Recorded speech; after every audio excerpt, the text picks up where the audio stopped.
Yep. Welcome and good night. Uh, you are uh, in tune to the conversation. Each and every Tuesday night, we have it from around 7:30, um, all the way to just after 10. That's because, of course, we've got three hosts that are busybodies, very busy on the job, also trying to make other things happen. Um, of course, I am Malachi and Selector Sherwin.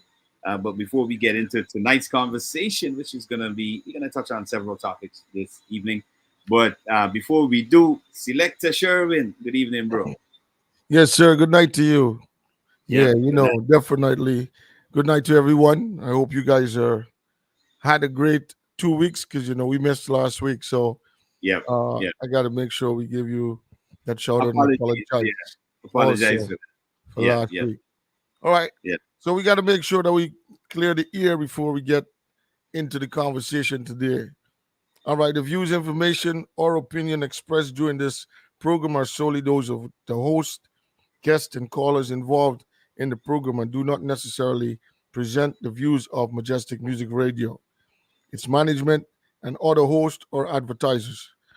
Majestic Music is not responsible and do not verify for accuracy of any of the information contained in this radio program. This program does not constitute medical or professional advice and is solely for entertainment purpose only. Yes, sir. Yeah, Yep, ear is clear, so we can have a conversation. yep. The ear is clear. So, Yeah. yep, yep. Well, I hope you guys had a great 2 weeks. I know we passed uh a beautiful week that is the mothers are being recognized worldwide, Yeah, Mother's yeah. Day. Mother's Day. Even though we should be having and showing our mothers love every day, but set aside that day especially to give her an extra treat. At the same time, I think they said is a day set aside for commercial good commercial profit on the outside because They that's say it's a one of the money days making day. like a man was saying when you look in the burial ground, right? Just to Hmm. say, but it's like a joke. It came of a joke, which is at the same time you want to be say sorry for all that lost their mom, but he said it looks like a park day. You know what I mean? Everybody's in the ground on that day, right? But Yeah, yeah. when it comes to Father's Day, you ain't got Mm-mm. them kind of you ain't got them kind of effects. You know what I mean? But big shout out to Yeah, the mothers. You know what I mean? Most times, they are the pillars of the family. They're the ones that stay strong and keep everybody together mm-hmm. while dad is out there tiling hard, you know what I mean, and working hard. So Yeah. once again, shout out to you mothers. Mm-hmm. Mm-hmm. Mm-hmm. Yep, yep, yep, yep, yep. So tonight we got a couple of interesting topics we want to touch on. Um, one of those topics.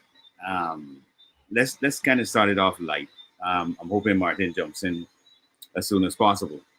One of those topics would be, um, and I think I mentioned it before, um, what goes on social media in Guyana, which really gives an overall projection of the thinking of the individuals in Guyana. And over the past couple of days, there's a crazy thing happening where a young lady made I don't know, well I didn't see it live, but it had to be a live. And in this live, she was blurting out stuff that she had taken a 13-year-old into the bush, into the Cayuni to be exact, um, to pick fear, right? And for those people who are not Guyanese, we talking. pig fear means to prostitute, right, or to become a prostitute. So when I heard this thing, I was like, I was rather taken back because I was like, wait a minute, um, the Guyana police force is not. Um, they didn't see this live. They didn't. Somebody didn't tag a police, and a police didn't pass this on to a senior officer to say, look at this, because these kind of things um, are crazy. You know, just to be said on social media is next level madness. But for the inaction of you know the Guyana police force to immediately start to investigate, and not only that, they should have made inquiries. In my estimation, I mean, I heard this young lady is in prison already, but she's got a case pending as soon as she gets out of prison. I don't know why somebody would possibly want to say stuff like that on social media, because I don't know if they know that's incriminating yourself. Um, Yeah, that's big time. yeah, that's incriminating yourself big time. And it it just leads you to think, like, what is going on really in the minds of individuals? What's going on in the minds of people in the country? If they would think up these things and actually talk about them on a live or even record it, is crazy, you know. So that's one of the things I wanted to kind of talk about. That was crazy, a very crazy issue. But before we get too far along in it, Sherwin, we have some numbers to some contact information. Of course, you can call us. The number to call us there again is what again, Sherwin? 718-673-2201. Right. Seven one eight. And if you're out of of the US, you just have to put +1 in front of that number, and you're good to go. Yeah. Hmm. 718-673-2201. Don't Right. know. Call Yeah. in, get into the conversation. Get into the Let's conversation. yeah, let's So read. yeah, and we're still waiting for Martin to get in. So in my estimation, that particular issue um, was one of the things that I looked at, and I was like trying to figure out why we as a people behave in this manner. Um, and we've seen a lot of these issues that were kind of puzzling for a while now, I'm sure, including, for example, the whole obia on um, on somebody on live on Facebook Live, and I'm thinking in my head, why would I mean how first thing, um, they should have known that certain ceremonies or practices are not for like in the open, so nobody understands those in the wider world, because See, those the thing are is, like secret. what's the laws that's governing these type of situation in Guyana? That's the first question you gotta ask. Secondly, um, is it does the police force works with a reaction tactics rather than be proactive in the sense of they they have some kind of uh, a thing where they can actually have a unit that is dealing with strictly social media that Well, is well, I would think if you have a cyber act law in place, okay. um, that deals with, for example, you can't bully individuals online. You can't use stuff to extort individuals as well online using that kind of stuff. Yeah. So if those laws are in place, obviously the police should know a bit of what these cyber laws entail. I mean, they wouldn't be totally void of the information. You Right. know, they should have a bit of information on these cyber laws. But um, again, if what this young lady was spewing online is factual and it's true, um, I don't even think that there needs to be a report. What I think needs to happen is that the police need to step in and to immediately she needs to be questioned regarding that statement she made online. And if that's so, further investigations along that line should go. If none of what she's saying, because based on, another live that the mom of the daughter of the child, sorry, and the lawyer of the mom said, none of that occurred. So it was fictional then, all right, or it was a made up story. So, but in that case, that would be defamation of character of a minor, Mhm. all right. So, You see, that's the thing. You gotta. I don't know. I didn't watch your life, but mhm, things gotta go by government name, another call name. mhm. Um, things gotta go by what in a sense of most times. I don't know if Guyana have a freedom of speech law. Is there a No, well, freedom of speech law? because we're governed under a proposed democratic system, it is like a given under democracy that obviously they would have freedom of speech. So it's a given basically that we do have freedom of speech, and I haven't seen any curtailing of freedom of speech. Um, I have free speech. I say whatever I feel, and I haven't got any curtailment or anybody coming at me for my free speech. I mean, not that I know of from the government. Um, I know that some But of the stuff I'm where sure that people are not.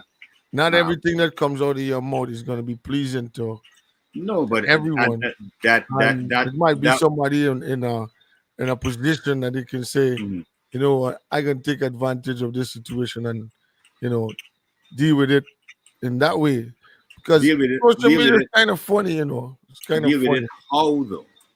But like Um, what I'm saying is like, Deal with it. okay, How? they people, when you're in a position of certain way, you could actually carve things to say, you know what, all right, I'm gonna hold you down to investigate what you just said. Hmm. It might not be facts. It might not be something, but it's just a punishment. You know what I mean? And No, but no, you know, Sharon. We know in Guyana. We know in Guyana the law says that you can be held for 72 hours. right. Right? That just you could be held. You could be arrested for 72 hours. All right. After that, though, right? There must be some form of an investigation if any further um, things are going to happen. All right. And this again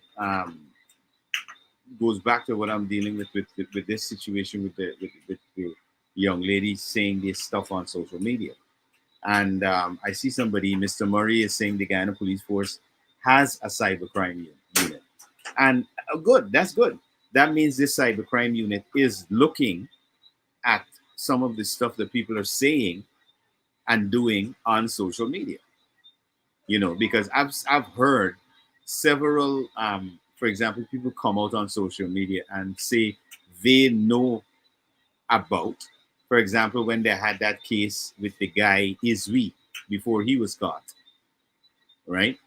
Um, well, it was Izwi, aka Ishi, or whatever, right? Um, there were people coming out on social media saying that, hey, um, we know that people went to visit this guy in Suriname. We know that, other things that people said on social media. And when I'm looking at this stuff on social media, I'm wondering, I'm wondering if the police force is taking note. Um, Also recording a lot of this stuff that's being said on Yeah, social media because, you know, a lot of people come out and say stuff. We don't know why they say it. Um, Maybe they're looking for clout, or maybe they're looking to hold somebody who's listening to what they're saying online, holding them ransom. Because a lot of the times it sounds as though people have information for other people and they're saying stuff in a shaded manner, but it's tantamount to like social media extortion, if you understand what I mean. yeah, I'm yeah. saying stuff, but I'm not calling your name. But the person who knows what is happening knows, and they're sitting there just waiting for you to call their name, right? But it is a form of social media extortion, or what we have in the cybercrime laws as social media bullying. Yeah, yeah, You that's know, it kind of, I don't know how they treat it, because when I was looking at I think I saw a part of the live between herself and I think it was the lawyer, the uh-huh. mom and the lawyer, and Hmm. he was actually endorsing that this is a beautiful uh this would be a beautiful thing to capitalize on, right? Uh-huh. Yeah. In order to get or create a movement in order And to defame. you're talking about the lawyer of the mom who was on the live. Correct. Yeah. In order for these things not to happen again. So I Hmm. continuously was wondering why he continuously keep saying it is something to No, create a well, movement. obviously we know that the lawyer representing the mom is also a candidate for the leadership of the opposition party right now. So the why he's saying to capitalize on it is because there's an issue also that they made a report to the police, and the statement from the child was leaked to social media to somebody, and that person posted it on social media. All right. Now, Okay. why he would say capitalize on that is because he's looking to gain points politically on the situation between this mom and the daughter, which I really think should not have been the whole objective in what he was doing. But you really can't, you can't stop a politician from politicking. That's what they do. Well, this is the whole idea of what do you call it? Conflict of interest, in the Well, sense of trying to serve in the capacity as a liar instead of trying to serve in the capacity or capitalizing in order to gain points, like you're saying. So if that's so, I think that's not fair on the sense of trying to make sure but you but clear. but I'll give you a funny scenario, right? Because I am the type of person, um, based on my experience, right? Um, and that has experiences has taught me to think in a multi-pronged direction when a problem arises or something is confronts you. All right. It may sound paranoid, but if you look at the situation, and I'm talking about the situation with the young lady and the mom and the police Yeah. and the leak of this statement. All right. Now, hypothetically, now the opposition party have more of their supporters that are Afro Guyanese that are in the military and in the police force, aren't they? Mhm. Now, is it impossible to think of an element that is in the police force that may have again, this is hypothetically, and again, this is multi-pronged thinking, may have colluded or even not colluded, but had done it maliciously, all right, to create a situation where, for example, the the the present the person vying to be opposition, to be the opposition leader, and is a practicing lawyer, can then jump on that and say, okay, well, this is a very serious thing. We really have to look at this. When in the circumstances as is, it's an isolated case. It's not an everyday scenario where everybody's statements are regularly leaked on Facebook and to the media. Listen to me. I still believe that it comes back to wisdom, and wisdom always tells me that where it start from is this where it got it cut, and because that's the point of the whole issue, where it started from, and I believe that they can know exactly, because they know exactly who dealt with that issue, who is in the system, when the force is going to know who this whole statement passed through, who was connected to it. They know exactly who they got to deal with. But I'm saying, at the end of the day, I would not even go to because there had to be communication from that individual to say, okay, I got all this ammunition right here. What we could do with it? Let's fix it. So right away, that's the person to deal with. Hammer. Right away, he getting the full hammer. When he or she getting the full hammer, it teaches the lessons for the rest. Now we ain't playing this no more. Well, I'll tell you this. Most of the stuff that again, and I usually tell people this, that flies around on social media. Don't take it as gospel or as the truth. People come out on social media and say all kinds of stuff. But basically, you have to look at the factual aspects of some of the nonsense that goes on. All right, and if there is a leak of a statement by the police and it gets into the hands of somebody who then posts it on social media, they must have a mechanism within the police force to track that, as you rightfully said, because obviously she had to sit down with an officer to give that statement.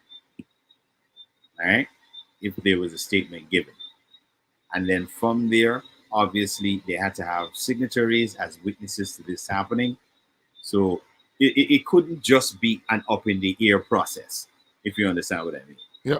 So it couldn't be lost in time or lost in translation where they couldn't find out who handled that statement and the possibilities of it being leaked. Not unless, and again, this is where you see technology and the advent of the cell phone and what it can do in this time is a big problem, especially for certain, for example, law enforcement and security services. Because if you have, for example, who is to tell if the person who took the statement genuinely took the statement and left it on their desk, they probably went to the bathroom. Another officer came in, took out his cell phone, took a snap of the page, left. All right. Now, while we're installing cameras all over the country to look at traffic and to look at crime, I don't know if anybody has thought of installing cameras to look at the cops or look at the police while they work, while they do their work, to ensure, for example, at the police stations, that when people get into the police stations, how they handle them. What is the conversation like? Because I think that would give the government, or let's say the head of the security department, which would be, I think, is under the prime minister, it would give him a lot more information on how to deal with, for example, the interaction with the police force and the public. I don't know if they ever thought about that. Um, I know a lot of police will say, "No, we don't. We really don't want no cameras in the station." And those cameras would also have to have audio, so you could see and hear what they're talking about, and that's recorded and put in a police database. I mean, these are some of the things that I don't know if they've thought about them, um, but these are things that should be as a developing nation. This is what should be happening. So we wouldn't have these problems where, for example, we got um, these really um, comical lapses where somebody has the ability to leak somebody else's statement, and that could be, if, for example, if that was in the era where we were having the death squad issues, where the gangs were fighting the gangs, the drug gangs against the drug gangs, you would have had a big issue, because somebody could have gone to the police and made a statement and said, "Listen, I witnessed a murder. These guys chopped up somebody or whatever," and you can have a leak of that statement to the gang. Yeah, I don't know. There's a. I think there is a. From what I'm hearing, I don't want to put a nail on it. Hmm. That there's some work being done right now in order to upgrade the Hmm. police in the sense of um, their their responsibilities and also accountability to everything that they deal with and how they deal with it. Yeah. Well, we know one of the greatest things that technology ever did, especially for today's policing in the developing world, is Yeah. body cam. The Body body cam. cam. And if you cannot make sure your body cam working, and there's a problem. Like we notice, there's always a single police, traffic police, sometimes doing work by himself Yeah. on a regular day. There is no way that if you doing policing, most time you know it It's a is double. always have to be with a partner Yeah, it's a double. I mean, even because the beat police that take the pavement or walk the pavements is always because two. in these situations is where when it comes to even a police, you got family, you know what I mean, and even to their safety, the other man, one man in danger, the other man could run, and he could actually Call for backup. secure some kind of help or Yeah. call for backup. Hmm. But this thing I don't understand it. It comes with all them kind of fancy stuff, and is the police words against the civilian word, and Yeah. there's nothing to show that we are making sure that you gotta show us. Or if you didn't put on your camera, you got to tell me why you didn't put on your camera. You in the wrong right away, Yep. because you got to make sure that that camera is working Hmm. as you're actually approaching. They Yep. don't want that. I mean, we know that. We know for reason why, many reasons why, how things be running.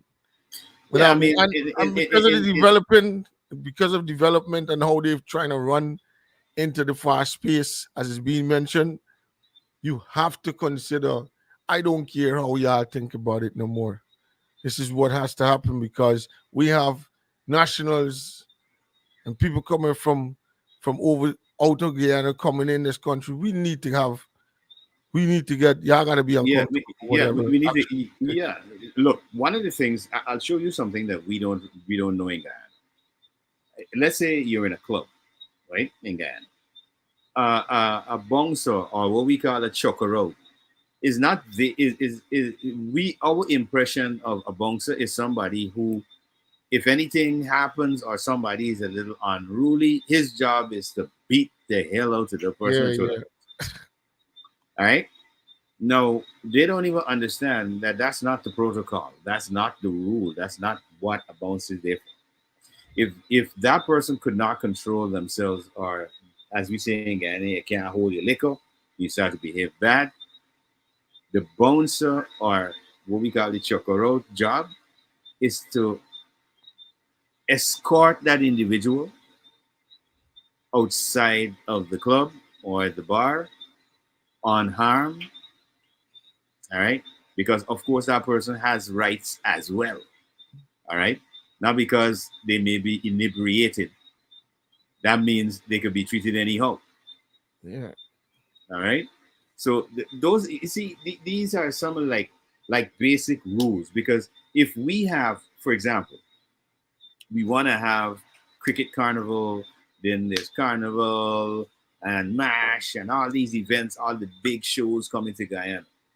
We have to understand that not only do we need to upgrade the development of the police force, but we also have to involve, I think, private entities to help.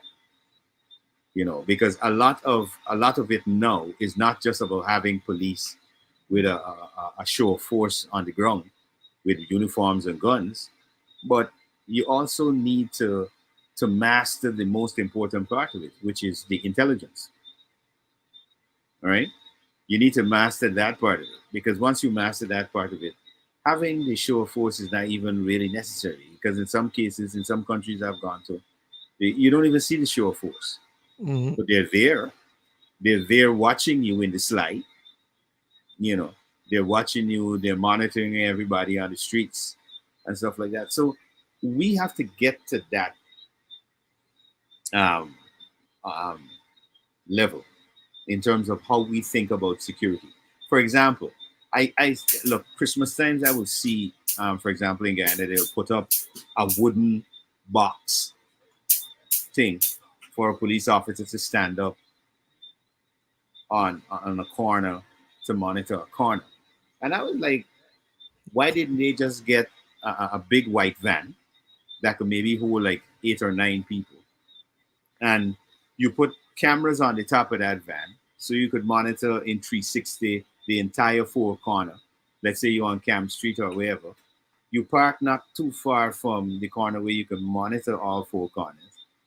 And the police officers are inside, and they're paying attention to the outside and the crowd. And they're always ready for in case something happens. Because remember, that is a busy business area in Georgetown, right? If something happens, they can deploy themselves very easily to neutralize whatever problem there is. That's the way we need to be thinking. Not, okay, we drive around in an open back vehicle, and I got 2, 3 police got their foot kicked over the side of the vehicle. One got a Kalishnikov, a AK-47, a M16. It doesn't look nice, especially for tourists coming into a country. It looks like, what the hell is going on here? They got civil war? I mean, seriously, that's how it looks. It looked like it got some sort of civil disturbance or unrest or something going on. You know what I mean? So we really have to think on it's like next level. All right. We need to think next level, and not petite, I should say. You gotta come out of the petite thinking and think grande boca. You know what I mean? You gotta think different. But that's what I gotta say about the whole But this is security the stuff. thing. The thing is all. I mean, we for me as youth man, I know that you see the first thing you learn, you Mhm. see, especially you see certain cops coming, or Mhm. you see a certain van coming, Yeah. or you see, it's like, yo, this is a 50-50 chance that you're gonna get pull up. And if this Mhm. pull up here is either gonna go somewhere, it's gonna go either left or right. It's Uh, either that man for no reason. Sometimes that man is asking some dumb questions. You well, can't answer them, or you just get annoyed and say, "Why the reason you asking me these questions?" And they will book you for that as a part of the punishment. Got you sitting there for no for reason. no reason to waste your time. They're You see, gone all over the place, and you then you see, ask the question. Somebody might ask the question, "Why you here?" I don't know. I don't know. Oh, next we're gonna come out. Oh, this officer put him to sit there. He said that when he come back, he can deal with You him. can deal with them. And these things is like I tell you, anybody, they the system. I mean, I don't know what it is now. I I been around when I was youth man. I know for sure. I gotta go in by the police step and watching me, Bridget, and say, "This what you do, man? Me do nothing, whatever. But you just trying for, yeah, I better go if I put y'all in there too. I'll tell You you know what one I of the mean? things. I'll tell you one of the things that we need to check and get that checked immediately. If you're gonna have people come into Guyana and they for example, they drive on an international driver's license, they come into Guyana. Of course, the law says you've got a certain time. Of course, you got to check in with GRA and get a permit that says you have the permit to drive. But you're going to be driving on the roads of Guyana. Let's say the police stops them, right? Now, first thing anybody who drives outside of Guyana is going to ask the police officer is, why have you stopped me? Yep. What is my infraction? That's That's the that's the first. natural. That's the natural way of any way. Exactly. Why you stop me? Why are you stopping me? Yeah. What did I do wrong? All right. Now, in Guyana, Police can tell you, you stay right there. You're gonna do it just now. This time from, he got from the ticket. time you ask a question, There's no the officer can tell you, all right, you wait right here. I can deal with you just now. He and can get leave it you on a all in long the car. way to pressure And you you. sit When right, everybody gone, then right. trying to steam in on you to say, well, what's going on? Trying to form a conversation into how we gonna deal with this thing here. This time you ain't got no clue what you did or what you doing. You know what I mean? Not trying to don't talk or don't press the system, but I'm saying the guys away from the whole what they might be feeling as though okay we get things control. I talk to these guys, they're supposed to be out there doing the right thing. It's a different scenario when you're out there, when the man out there dealing Yeah, sometimes with situations. yeah. It's funny. It's funny, and I think we need to look at these things, um, make the necessary adjustments as quickly as possible Well, because they got a slogan for the police forcing it, you know? um, like a positioning statement that Yeah. says the Guyana Police Force da da da. I don't know about it, brother. Like I haven't. for over Protect here, us, the protect and NYPD I serve, know serve and protect, serve and protect. Yeah. right? I still don't. I think is I don't know if sometimes these guys don't understand how much it would be so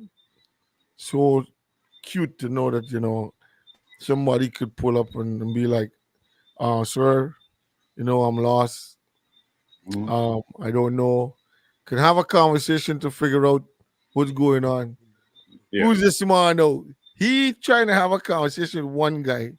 Then the other one can shouting from a distance. Who's this? Who's the man? Who you are? And it just went. Everything just went left. Yeah. Everything goes left immediately. Everything just go left. It's like they're not accustomed to yo. Yeah, let's see how much help for my job over here. It is a part of the rule. Hmm. And if somebody step and ask you for direction, I'm just a normal transit worker. Hmm. Somebody step and ask you for directions, you supposed to at least stop and try your best to Yeah. see how Give you them. can Yeah. direct Guide them them in the and right guide direction. them within the those You know. steps. I'm glad you mentioned that, Sherwin, because on Monday we were talking about um, the very same thing. How would you like, for example, and when I say we were talking about the same thing, I was looking at what we say as Guyanese. Everybody says it, right? Everybody say, "Oh, you shine," or "the one is a paku," and The when you catch green a dogs. paku, he's a green dungs, or when you catch a paku, he's got bossy back and put But salt. All right, now you know what those sayings say in terms of your mindset. It says to anybody who hears that and understands it. For example, I understand that. And I know that's not something good. In no. other words, if somebody is in a position that they do not know something, in other words, they may shine. That means you take advantage of them then. That's what they're simply saying there by saying, Exactly. oh, Yeah. they may shine, or use a paku, and when you catch a paku, you buzz their back and put salt. Yep. So you're taking advantage of that person because, and it's tantamount to what you were saying there just now. And I made reference to it. They said, I was in the US and I remember being in J Metrotech train station. And I didn't know which platform I was ready to go up to get the train. Right. And I asked a guy, and the guy actually took his time and he took me to the exact spot and said, all right, this is Exactly. where you're Yeah, gonna yeah. go. That's what we're supposed to do. That's a All right. part of that's Yeah. a part of the rule. The You guy know what I took mean? me there, right? And he showed me in my phone on my GPS. He said, okay, yeah, what was happening here From is where that to you're on where a exactly. right, where to where. You're on this level, you need to go up to another level. This is where you need to be. Right? And I was like, okay, if we adapt the very same attitude, right? For example, people will come to Guyana and they will ask for directions. I'm not saying every Guyanese does this, but we need to have more of an attitude of welcoming individuals when they come here. And if they ask for directions, give them the right thing. Yeah.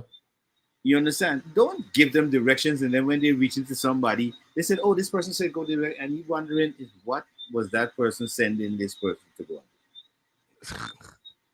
You understand? Where was they sending this person? Yeah. You know, it's weird. I personally have run into a situation where a guy was coming out to Charlotte Street, and he was like, excuse me, could you tell me where to get?" And he was asking me to go to. So I was like, "Who sent you down Charlotte Street?"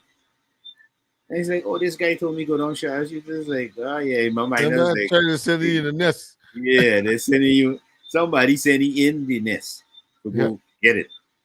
And So crazy, y'all. yeah, it's crazy, bro. I mean, and that is part of the what I call the intrinsic attitude. It's like the same thing I talk about when people talk about thief and don't get catch.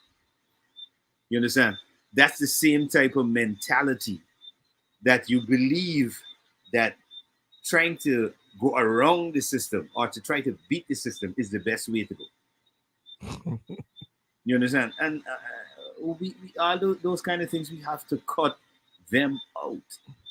You understand? We have to cut out those attitudes, and people have to more believe that doing the right thing and the positive thing is the way to go. You understand? And stop idolizing criminals and people who do the wrong things, because this is what happens. I think that's one of the reasons why, we are bringing it back to what the culture is being injected, right? Yeah. We're injecting, especially when it comes to some of these shows and some of the actual promotions into Yeah, yeah, entertainment thing, it's not coming like you really want to adapt or bring that tourist atmosphere, that security atmosphere. You know what I mean? I mean, listen, promoters are trying to make a quick dollar because of the crowd. yeah, But if you want to be like in a place of saying, I want this thing to be so memorable, and for people to start traveling and come for these things because of whatever, you can charge bigger bread, bigger money for these shows because you know for sure it's attracting people from the islands, people from North America, North America, and all these Europe. things because Yeah, you're creating things like festivals, you're creating things like some kind of um some kind of daybreak or something. You know what I mean? And a question I asked myself the other day: why is it? Because it's more than one island in the Caribbean. Why is hmm it hard for? It's easy for places like in the US to hmm have a day show that's big, and a day show. If you're going into a building, day show big yeah, time, and you go in yeah. and finish at about 10, 12 in the night, and the hmm show ram crazy. But you yeah. can't get that kind of show like on a regular basis in Guyana. What's the reason for No, that? I'll tell you. I'll tell you one of the things. I just asked. It's just a question. I'm Okay. not trying to say that that's what One I one of the project. factors, one of the factors that would definitely contribute to that is the fact that we're talking about two different cultures and two different styles. The Caribbean has gotten into this rhythm of we get up at 12 o'clock, we get ready, and we hit the dance 1:30, 2, and we party right through to 9 o'clock in the morning. That's Caribbean culture. We do that, right? Um, in let's say the US and stuff is a different culture. They would, for example, they you know the US, they like the barbecue, they like the day, come out, they have the big day, everybody, families, picnics, all that kind of stuff. That's the North American thing. So I understand how that works in that territory in terms of people coming out during the day and partying up into the evening, and then they go home at like 10, 11 in the night. But Caribbean people is not into that. It it it, Bro. it become tough, but I mean, I was looking at the whole thing. Mhm, It helps security wise, you know. mhm. It If you does. if It you look does. at it, it it helps to cut down on a lot of crimes, Yeah, or and could. also it helps to get people to be more in a fresh state of mind to actually work and finish and done, and it's all done. No, but you know what is very similar to that on Tagua when they got the big party at the stadium. That starts in the morning because remember all boys tongue this kick off as Right. well in the morning. So maybe if they look at having those events, but you see again the Guyana and Caribbean culture, it can take a while to break into that kind of timing because you remember we like get up, we like go and sleep early, 7 o'clock. We go in and catch a five, as we say in Guyana. We get up 11:30, 12. We start get ready, dance at 1:30. That's how we roll. Well, I think it's you know why I said that because I believe what happens is that okay, if you have big shows during a certain time and Hmm. you actually that's more open air where everybody's going hell to skelter doing whatever. Yeah, Security system know for sure that within this time we have to be busy on a yeah. widespread. I mean, it's way easier Yeah. for But then you to get. when you lose that now, when it's finished, Mhm, everybody moves to the clubs, which is a more controlled areas. You know what I mean? You could go to mhm. the club until whatever time you want to go home, whatever. But it's a more controlled type of, settings. So they get to control that kind. It's just just something that I was looking at because I went to a show the other day and the show started from 2 in the Hmm. afternoon. Yeah. The show kicked off about 7 something or something like that. Hmm. That's two artists show kick off from that time and it goes straight up to 10. So the two artists had enough time to perform or whatever. Hmm. But before that, everything was a good build up. Everybody came on and the build up was so nice. You know what I mean?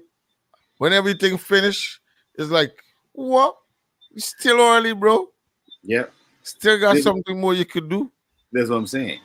You This is know what what I I'm mean? telling you. If we do that in Guyana, come on, bro. We're Guyanese. We know how we drunk. Guyanese love to do something called, and nobody else do this. Guyanese do something called overdo. All right. Nobody else does this. Guyanese does overdo the do, as we say in Guyana. The only other people I know that overdo the do is if you go like like in the deep south and you meet up those white guys who just like drink X amount of beers. Yeah. Right. Then that's the people you can see, doing it like Caribbean people. Drink till Mart- they're basically out. Martin, what's up, man? Yeah, Greetings, greetings. yeah. Greetings, Martin, bro, you bro. upgrade the camera or what? Yeah, Look the at the man. camera upgrade, boy. No, it's the Yeah, same camera. No, it's I getting sexy over there. you want people tell you bleaching. You always want somebody tell you Yeah, he's a yeah. pretty boy. You wanna- Nah, What it's going me, it's on? all me. Is Daddy? What going on, my boy? They're easy. So Now you joining be in, sorry to be late. yeah, no problem, bro. But you be hearing what we be talking about. Mm-hmm. The other aspect of this, just before we get into a little bit more serious, um, a bit of the thing I was talking about earlier, where social media intersects with politics Yeah, and yeah. all of that, because it's a crazy thing that's happening in Guyana.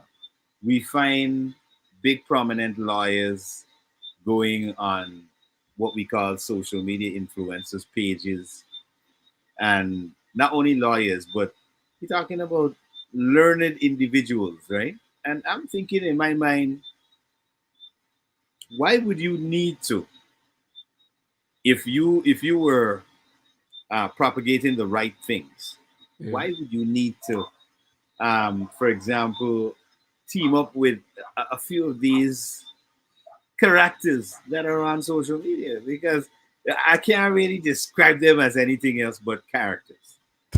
Because really and truly, there are some serious characters on Guyana social media, Mm-hmm. and we have a different level of characters on social media, right? No, no. According, One of the problems though, Malachi, I think it's coming from the top, mm, and I believe just the advice. If I could have advised the present government mhm, is ease off the social media.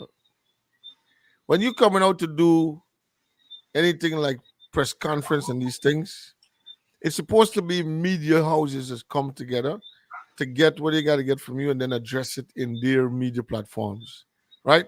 Leave it up to them after you finish with that. If you have a address that you want to make sure you reach the extended level and you gotta do a public address, you say, okay, all right, cool. I'm gonna do it via wherever media platforms is there to do it live. And also mhm.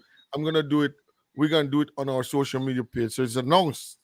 But when you do all these little things and these little flaws is happening in between all these different things, it becomes like we all in the same thing. We all in the same kind of.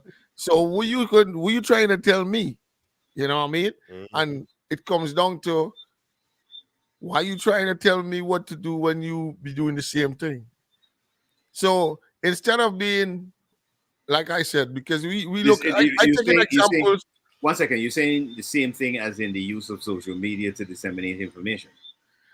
Right, but I'm saying, like, as the government, Hmm. now your messages is to make sure that you allow the media houses to do their job, right? When you come to do whatever, but of course, yes, I have my I I have mean, yeah.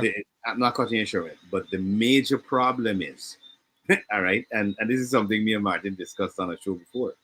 The major problem is the National Communications Network is not at the level that they can deal with, um, you know, what we're talking about. Because in order to do that, you've Mhm. got to have attractive personalities on radio and TV. You've got to have proper programming. There's a whole class of things that got to go in for Right. you to be able to do what you're saying there. But what has happened? The social media aspect of Guyana has overtaken the Of actual course. real A- entities. And of course, where you find there's a lot of distractions. Because look at this. They're on social media trying to address or trying to do a conference, a press conference. And Mhm. you got hecklers that's kicking in and doing saying all kinds of nonsense. I decide in the comments. Right. Boom, distraction. By some means, they might go and end up answering the person on in the comment that is really not a part of the press conference. It can happen like that. That's one. Two, you also have there's things that you know for sure that you want to make sure that okay, this is what I'm gonna put out there. I have it's gonna be done in a professional way where I have somebody that is narrating this whole thing. If you notice, you look at uh press conference coming out to the White House and them thing, how they do it. So you do it at a certain point. When it comes to certain, it reached a place where it's getting out of control. Okay, listen, No, no. until whatever, and it's What out. what you're basically outlining there, Sherwin, is, for example, Joe Rogan is a very big social media guy, podcast guy, but Joe Biden would not sit down with Joe Rogan and do a press conference to get his information out there. You under, this is what we're talking about. Okay. Although you may be big on the social media platform, when it comes to the actual dissemination of It's government protocol. You news gotta and go information, yeah. it's got to go through media houses. Correct. But listen, this is what I'm saying, sir. In Guyana, what has happened because the lack of professionalism with journalists, the lack of what we call investigative reporting. So the news is just basic crap and regurgitation. What happens is that the media houses have been unable to attract a solid audience to pay attention to when they say stuff. So then they lose advertising dollar. Nobody's paying attention. Well, But the people who gonna are be forceful. If you want to know something, is either you go to the website, the government website no, to but see what the is press, gonna but or this is you what I'm go telling to you, all sure. these other. You wait for the It's not, news, or you wait for whatever. but they should have never allowed the social media to overpower the actual media houses. This is what has happened. So to reverse the trend, you have to change up a lot. You understand? You have to change up a lot Yeah, it's because crazy. most people, right? Most individuals do not get their information from looking at the 7 o'clock news. Look, at one point in time, everybody in Guyana knows this. They used to look at Channel 28 news at 8 o'clock. Everybody used to catch prime news at 7. All right. Road used to clear Channel 9. for a quick couple That's minutes that's what I'm to telling you. get what's Everybody used the to run information. in 6 Run in. o'clock. Channel 9. Everybody used to run in the house just to turn on the TV, just to catch the news. No, not that the news networks or the news is not as important now as back then. But because you have a phone in your hand and everything coming updated, but what you got to realize is that a lot of this information that coming to you is not fact-checked information. All right. However, if you go to a news network, like if you were supposed to go to NCN and whatever information comes out from them, you know, hey, this gotta be good, right information on what is actually happening here in Guyana. Now, credibility. I'll tell you some of the things that stops us from actually getting to that point. Credibility is one of the first factors. Reliability on them to give you the information on time and the factual information is the second part of it. This is why people like, for example, the Guyanese Critic has overtaken major media houses. Because if you're going to be somebody like a reporter who's going to be on the scene live and you're looking at the thing while it's happening and you're broadcasting that to your audience, Right. who is not going to go for that? Because I don't need to see it tomorrow. I need to see it now while it's happening in it. But what I'm saying it's like NCN, if we want to put it in that sense of government information or information that's coming out from the Yeah. entire Guyana, I think there is enough that you can create conversation.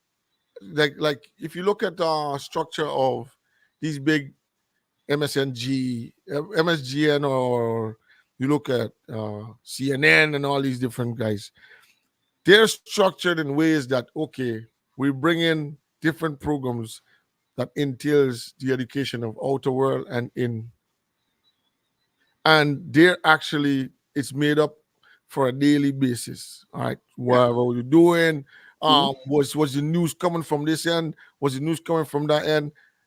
There's repetition of things that has to be said because it got to be covered all the time as a Mhm. reminder. Yeah. But I don't know. You telling me that's something that they can adapt to. They're not that professional. There's, No, sir. no. You have to be one. You've got to be trained. One of the things when I was at NC and I didn't indicate to the CEO then, I said everybody you hire in the production department actually has to know production. They actually have to know cameras. They actually have to know to edit. They actually have to know to use their voice. In other words, they have to be good at voiceovers. And she was like, "But none of them in up to that class." I was like, "So why are they here?" Because this is what a production house is supposed to have. If you're gonna have a major production house with an injection from the national budget going to that entity every year, and you cannot compete with the private entities that don't have half the subvention that you have, something definitely wrong. Let me ask you a We're seeing question. that we're supposed to compete. But they could do on the spot live to the studio. Hmm. Yeah. Mhm. It can happen Yes. away, Yeah. and it, You it, mean it like airs you mean direct to the studio. you mean like an outside Yes. broadcast? They So have the then capabilities. somebody's So supposed they to. have the studio on wheels. They have a Yeah, they mobile have. studio. So Yeah, then they you can go. saying you supposed to have somebody supposed to be living by the high court or the magistrate court every day. That's what I'm You telling you. get all the information and you get it's in and out kind of reports Yeah, coming in. yeah. That's something that's supposed to happen. There's But supposed we to be don't have And that somebody that and enabling reporting from system for all the that. different regions supposed to be reporting like that. and That's the equipped. funny That's got to be equipped. the good thing about Guyana, because everything happens in such a laissez-faire fashion, like slow poke, you could literally get all the roundups from every single region and every single court, and still go Hmm. live from the court in Georgetown. Yeah, it could come in between. Yeah, indeed, You because understand? everything happens according to how you connect Yeah. your programs connecting with reports It, coming out of this area, that area, exactly. And once you get that and a information man could in, when he finished with one area, he could move within the same. Say he's within a tongue, mhm, he could move with 5 different places within 1 hour or 2 hours to give you mhm, reports on what's coming out in these different areas. yeah, But yeah. you see, the problem is that the lack of knowledge, which is what I like to call incompetence, right? Because these people is not competent enough to do what they're supposed to do, we kind of have that open space. Because I would have seen them live broadcasting for 1 year at the emancipation. Right. But I also seen a bunch of people who have no idea of how to put the cameras in the right settings if you're facing the sun or if the sun is backing you or whatever the case may be. You understand, man? So That's all. everybody just Yeah. runs around and do whatever, and that is what they produce. Which is why, I kind of want to say it, but when I got into media and I started studying NCN a couple months ago, I was like, yo, this is joke. Given that they have all the equipments, what NCN doing is joke. Hmm. And Hmm. all the people that they have, you have to laugh at them. Like, so when the rest of the world laughing at we, well, you can't feel no way because I start laughing at myself. NCN plays one thing over and over and over. I understand this information, but playing the same information on a regular basis, like you ain't got at least 50 people in office to go and produce content, that The, don't make the, sense. the funny thing about it, when I mentioned to them that what was really supposed to be happening, especially from the government um, side of it, was we were supposed to be able to produce maximum length of a PSI would be 60 seconds. Hmm. and you would have 15, 30, 45-second PSIs. For example, when you're if bills are being tabled at Parliament, right? They would want to come in with maybe a group of parliamentarians from the same side and discuss some of the pointers. Now, if you're in the audience and you sit in there and you are not at a certain level of education, you are lost at what's Yep. happening. All right.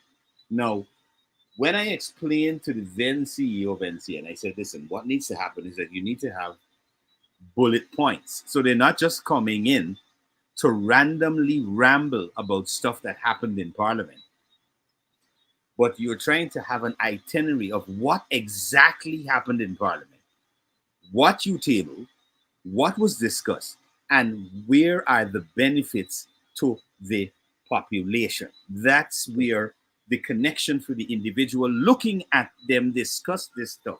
That's where they link. That's where they come in. All right. Now, I was even suggesting to them what needs to happen at that point is that you need to set up a mechanism where parliamentarians could possibly come in and be questioned by the audience who's looking at the program. Or you can possibly set up a live audience to come in and have questions right after a parliament sitting and No, stuff. it's best that happen on post production, brother. A live audience for Guyana is wild. Yeah, that's yeah, that's no. Facebook already. That's social That's media. headache. That's headache for them. That's headache for them to That got happen on post. Imagine the Yo. ministers coming out and mumbling or coming out high. Yeah. We can't have them type of thing in Guyana, brother. We too lawless for certain things. It's right, man. So we got to do it in studio and then put all we work in editing it, and then we put it out to the public. Because if we do anything live, like how we doing right now, imagine if I slip up and tag the wrong thing. This is gonna live there forever. Yeah. So imagine if I come out now and I know that I sober, but you know that I drunk, right? The another one know that I high, and everybody giggling, and Guyanese ain't got no manners. We can't have that live. Well, So this is what I said. The thing is needing to know, just like we talk in music, playing your position, right? It's the same thing for production. I believe that I couldn't have been a good photographer if I didn't know how to edit. Yeah, you could take pictures, but I needed to know how to edit, right? Because a lot of things in Guyana, what they do is everybody have this, I kind of want to put it in front of the screen so you can see, but everybody have this light, right? The flash, and they put it on a big umbrella or a diffuser, and they have a remote in their hands, and they click, and they click, and they put literally like how we're here now. The camera's right in front of me. They put the models there, and they just put that flash right behind them or in front of them on the side of them, and it's a perfect picture every time. The problem is, said photographer don't know how to use their settings on manual. So they put it on most likely a program mode or automatic mode, and they run that camera through. It could be the most expensive camera. I've seen it, right? And you could go and look back at the pictures that every other photographer in Guyana posts. How blurry is the background? How much exposure they actually had? How much light is coming into the subject, right? Simple things that you need to know as a photographer or somebody behind the camera. And this is why I say I am the cute guy behind and in front of the camera, because I understand what happens behind the screen, right? So if people like regular Guyanese, everybody wants to be the hottest thing. Everybody wants to be behind the camera. Everybody go out and buy a cheap camera. You could buy it. It's $300 on Amazon. Now everybody's a photographer and they're doing weddings and they're doing this and they're doing that. But you're not very professional, are you? Because you can't put two sentences together. You're charging below price, which is embarrassing every other professional camera person. Undercutting the business. Exactly. And think you're killing the game. But then that continues to sink that industry. Right? Same thing happened for the big production. The biggest production house right now, which is Critics, right? I could say that is the biggest production in Guyana. Critics Studios, right? TBN Studios. But they use green screen, in this which time. is not a very good quality in 2024. You could spend Nah. $60 on Amazon and buy a nice 4K camera and use it with the mic just like how we there right now. Correct.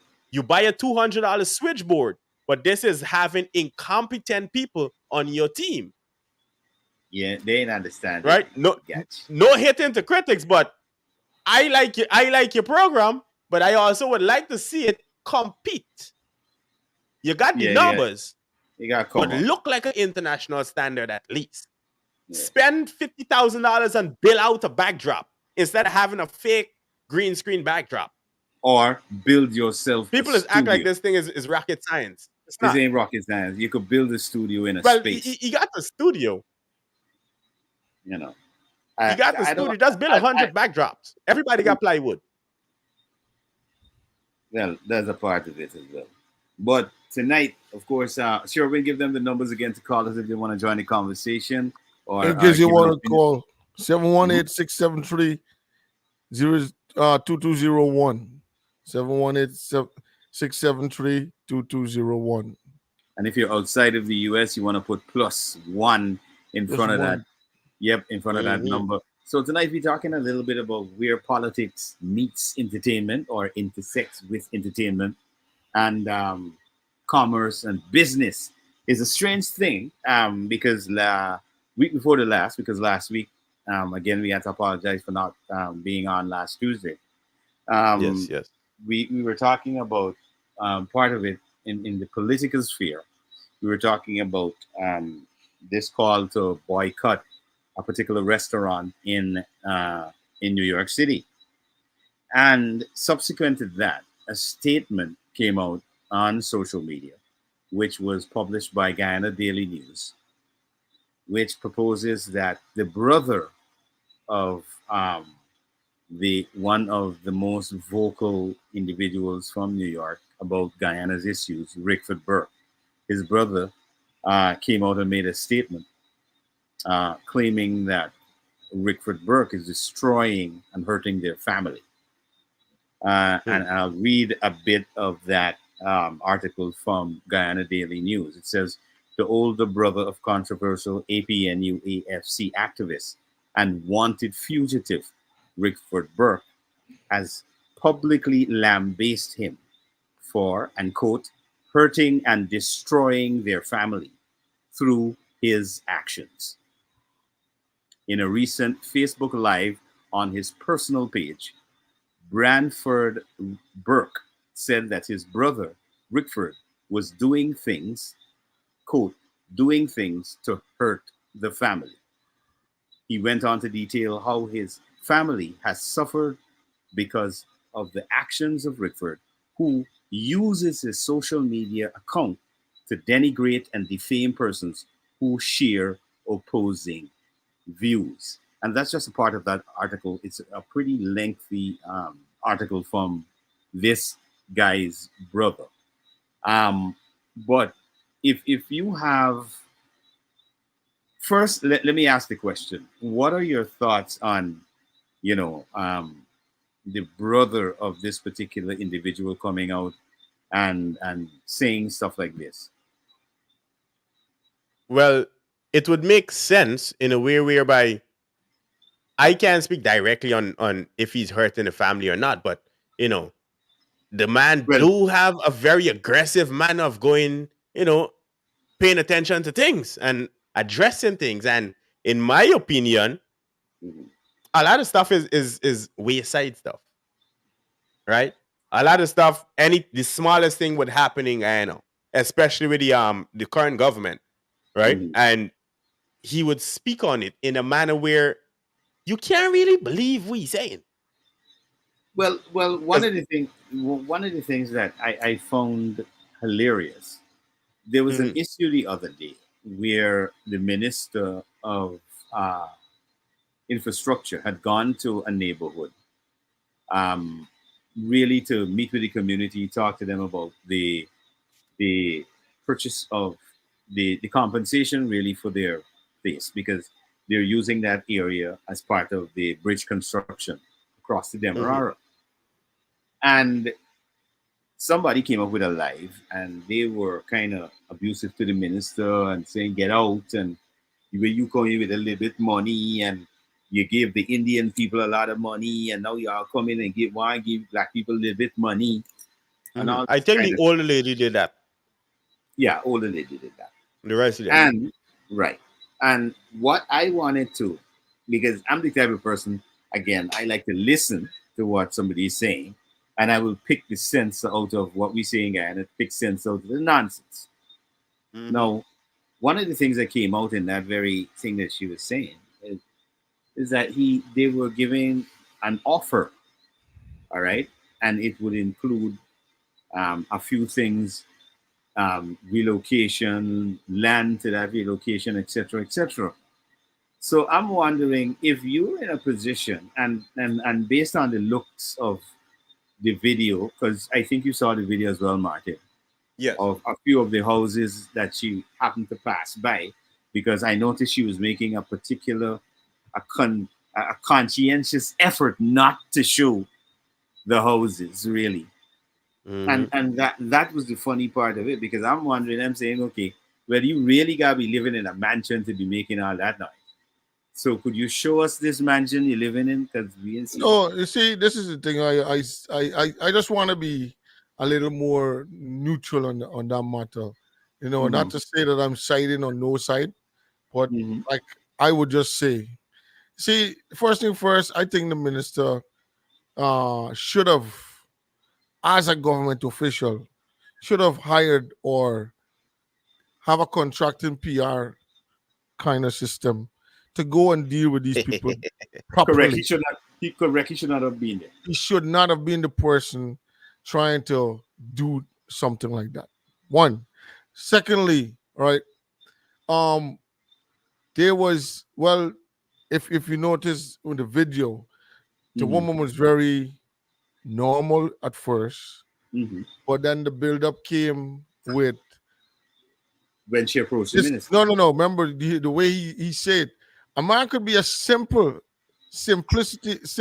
as possible, but at the same time, it sends a message of who feels it knows it, Mm. right? Mm-hmm. The thing is, um, I would like you to accept this letter, and I would like you to sign here. Now, she is actually trying to reference of, listen, I tried to talk to you a couple times, buddy, and you just wind up your window and then went away. You wasn't even want to listen to me, but now you pull up to me and you trying to Mm-hmm. make me, put this Mm. thing in such a way. Now, when I sign, right, it puts me in a dilemma like, yo, I'm back against the wall, cause you know what I mean. We know the if you look at the whole thing, there is no trust. There is no trust between the two parties because she know if she sign, we're going down. Secondly, Mhm. she declaring we had not properly sit down and come to a conclusion on what we decided on what you will give me. But Correct. you already went ahead already and we got the wire that you already give these individuals so much, but you telling me we still have to come to that level of conclusion of what we can offer you. Now, listen to Mm. me as a guy in this citizen, I think first and foremost, you're about to build a structure that is a structure to make multi-million dollars, a structure that is going to be a landmark in the country. That's just my suggestion. If you come to a man to tell him you would like to get this land, as much as you You want can. eat. No, as much as you can, right? If a my house, let me give you the example. If a my house costs $10, right? Give you a $30. If a my house costs $5, give you a $15. The reason why, make sure that when the person finish, they're happy to know that Mm. okay, I had to do this in the sense of knowing that it's a part of my country's development, but they made sure I was comfortable and I was happy at the end of the story. But you don't you come in and evaluate somebody place that I live in for so much years. But you know how much right away. There is no value to a man when he said to himself that, yo, this is the love, this is where my heart is, this is my love. Correct. The only thing you could Correct. do is try to make that man as happy as possible so that he could walk away and said, I feel pleased to know that, yes, but at least I was a part of the contribution to make that bridge to be it where it is. And at the same time, they made me happy. But we all carrying away the story Mhm. where nobody is sitting down and trying to evaluate, like, yo, what can we do to you coming and pushing people into a direction of, you know, you ain't got to give the same as you give the man because your property is valueless. But give me something that I could say, at least, yes, this is what's going on, but at the end of the day, we gonna make you a triple time happy or double time happy, whatever it is. You know what I mean? So, from my understanding, right, everybody is getting exactly what they deserve. Everybody's getting a piece of land, right? Everybody's getting compensation, and everybody's getting paid for moving, right? Now, if your place is valued at 10 million and your neighbor is valued at 15, then you can't expect to get as much as your neighbor, right? So that already within itself is a problem. Now, if you find out that your neighbor getting 5 million more than you, and you gonna want to kick up a sting because you're gonna say, well, how I there right next to she, and she getting more than me. Let's not look at how straight the hair is straight or how curly, right? But let's look at the facts. Because I Right. understand what you were saying just now, but I never look at it from how you look at it. But at the same time, that is a little bit mixing your emotions, which, as I like to tell people, that don't pay bills. Mm-hmm. You understand me? These men coming with actual checks to tell you this is the procedure, this is the legal way, and we are being nice. Because really and truly, we could kick y'all off if we want, because this is a part of the bylaws. Right? Now we gotta be fair. You know the country you're living in. Them people nice. The minister come till to your house and talk to you. I would assume, as I heard, they had previous conferences with the entire community before that altercation took place, right? Or interaction. Okay. Now, if we're looking at it from a feelings point of view, whereby you kind of mentioned it in, you know, the sympathy, then yes, I can't pay. Nobody could pay for your little sympathy. But do you want water to come and wash away your house if I don't come and take it? Because you're there right by the river. Don't let me lie. You're there right by the water side. Is right, man? We could build we house. We could build we bridge, sorry. And in 2 months, in your house fall off the post. And then you're going to want to blame we. Because really and truly, they don't have to move if you kind of look at it as black and white. Them people ain't got to move. But I know from the time I started drilling you house going down. I've seen it in America with big buildings for long when another building built right next to it.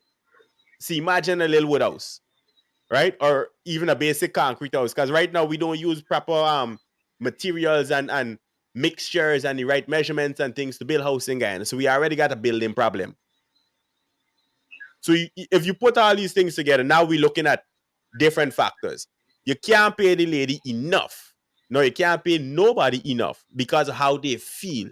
Yes, you got your sentiments in it, but we can't compensate you for your sentiments. The most we could do is give you a piece of land that is pretty much the same size or bigger in a better environment. Because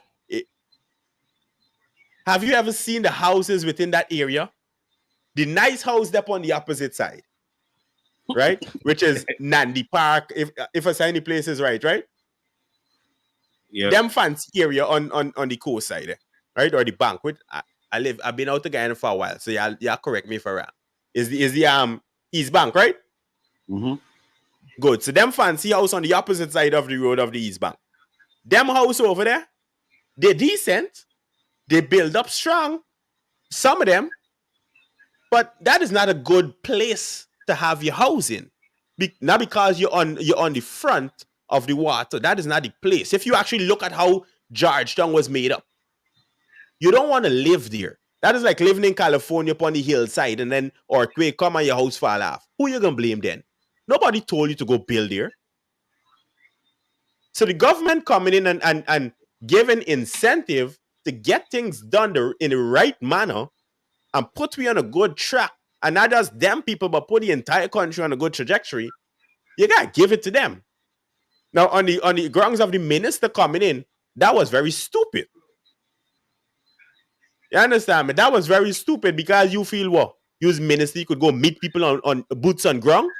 That's not for you. That's not your position. You understand me? Play your position. You can't be ignorant to the fact. Now, once you play your position correctly, that altercation and incident wouldn't have taken place. That video would have never had surfaced because you had a conference with everybody. Your job ends right there. Go back to the office, sign documents, and send the people on their merry way. That is that procedure. My 2 cents. Yeah. Come in, Malachi. Well, bro. Remember Martin talking on a 50-50 balance. Well, I come on the side where I was like trying to be more on a personal point of view might be coming from the feelings. Yeah, pay for your personal feelings, but you know how much I got paid for them? No. What I'm saying, right? Martin, you know what's gonna be real. Yeah. But look at this here in the conversation. You know what's gonna be real tough and tight? When the bridges are already constructed, mano. And then you see certain people start moving in the same area. That is the thing. The government cannot put a standard operating procedure. If you're going to move people, you cannot put people back there to live, Maji. Because then you could hold them people accountable. Bro. All right. What is the bylaws of living on the coastline? I hear what you said, but no house should be on that side. And it can happen because you already committed yourself to saying, okay, I give it up. Then eventually the government could come back and say, okay, we see where we can benefit back from where we have to sell back this land at this enormous amount or whatever.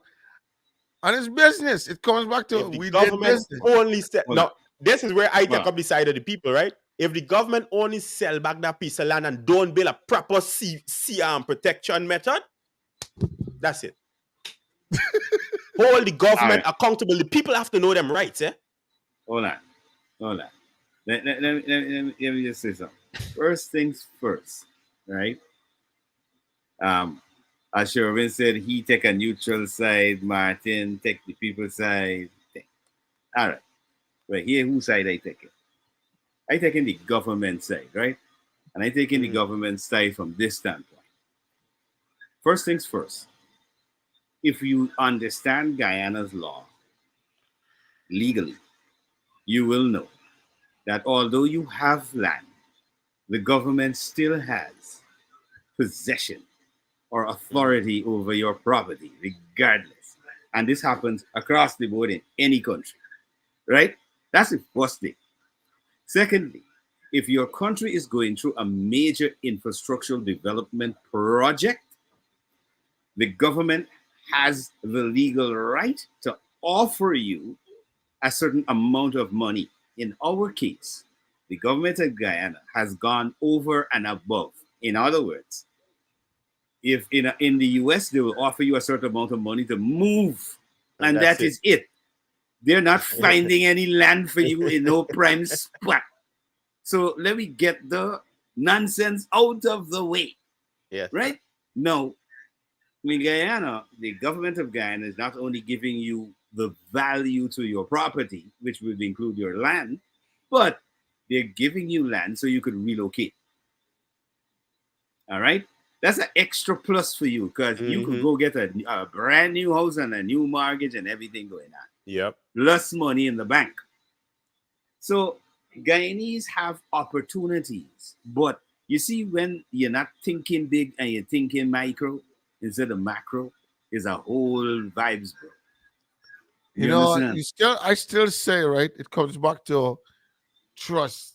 is like the people has from the line of leaders No, coming all the way through but from this Sherwin, what kind of trust we talking? separatist group. First things first, you would have to provide me with the land to relocate before you break down my property. All right, let me ask a question, right? This is a feasibility question, right? Yeah. How long was that was that project in projection? Well, let me tell you this. At least 2 years now, No, no, from no, my no. It was knowledge. 2 years Nope, now. nope, nope, nope, nope. From my Actually, knowledge. no.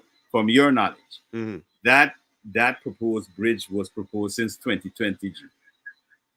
See, The solid bridge across the Demerara was proposed by the it's about PPP 4 years now.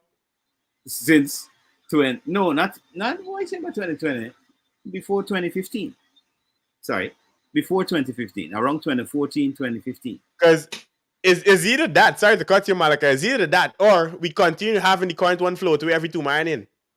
Well, this is No, what they're proposing. This hold on, Sharon. These are some of the things that I remember specifically from them in their manifesto and stuff that they used to talk about. Mhm. The hydroelectric plant was a major thing on the agenda. I was in Parliament when that was discussed, when that was tabled, and the discussion about that happened.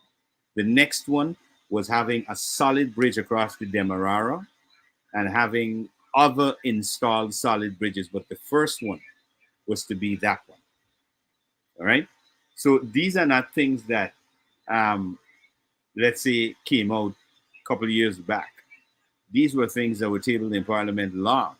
But like the Amila Falls, if you go back to parliamentary records, you would see the Amila Fall was stymied and stopped by the opposition party. Mhm. Because if we had that built, and anybody with a right thinking mind knows, if you got water running and wasting there all the time, hey, I can set up a hydro dam. Now we We gotta go could and trap rent that. light. And and this is the kind of stuff. Now the government has to now employ a barge to add to our grid, so ensure that when we go low shedding, well, there we could go to another and put the lights back on. But we're gonna have to pay for that for 2 years. Hold on. And then when we finish, hopefully by then, the opposition get some sense and realize, listen, let's not suffer the population because we want to pressure the government, but let's get into serious talks about how we making this hydro plant benefit Guyana. And feasibility has already been done on it. We already know Brazil has said, made commitments to citizens. We're going to take power from you. In other words, that's Mhm. currency coming into Guyana. Yeah. Other countries, including Suriname, says once you get that running and you got so much kilowatts from this happening, we're going to take electricity from you because we can't use the amount of power that could be generated by the Amila Falls or other falls because Guyana is littered with rivers and waterfalls. let me tell you something, right? I just giving you an example of power. Mhm. Wherewith, if even we get the mile falls, we Mhm. get the barge or the ship together with what we got on land. If we don't do infrastructural work to get the current or to distribute current and make sure that, like I would say, substations, not them Mhm. substation we see there, one that till away, so one that till away. So you got to look at zones and what's in the area. You Mhm. got to zone out those areas, and they have to be substations all the time. In those is an I say, infrastructure work. That when you yeah, finish, when the power start distributing, everything becomes easy for the engine, easy for whoever supplying the because power. be- Because because you'll be one of doing the a things, lot of waste current. not only that, Sherwin, one of the things I noticed in metropolitan countries, the industrial areas are always separate from the housing and Mhm. the office areas. Of And course. what you notice, and if you pay attention, if you look up, you notice a lot of the high tension cables are running to the area where the factories are.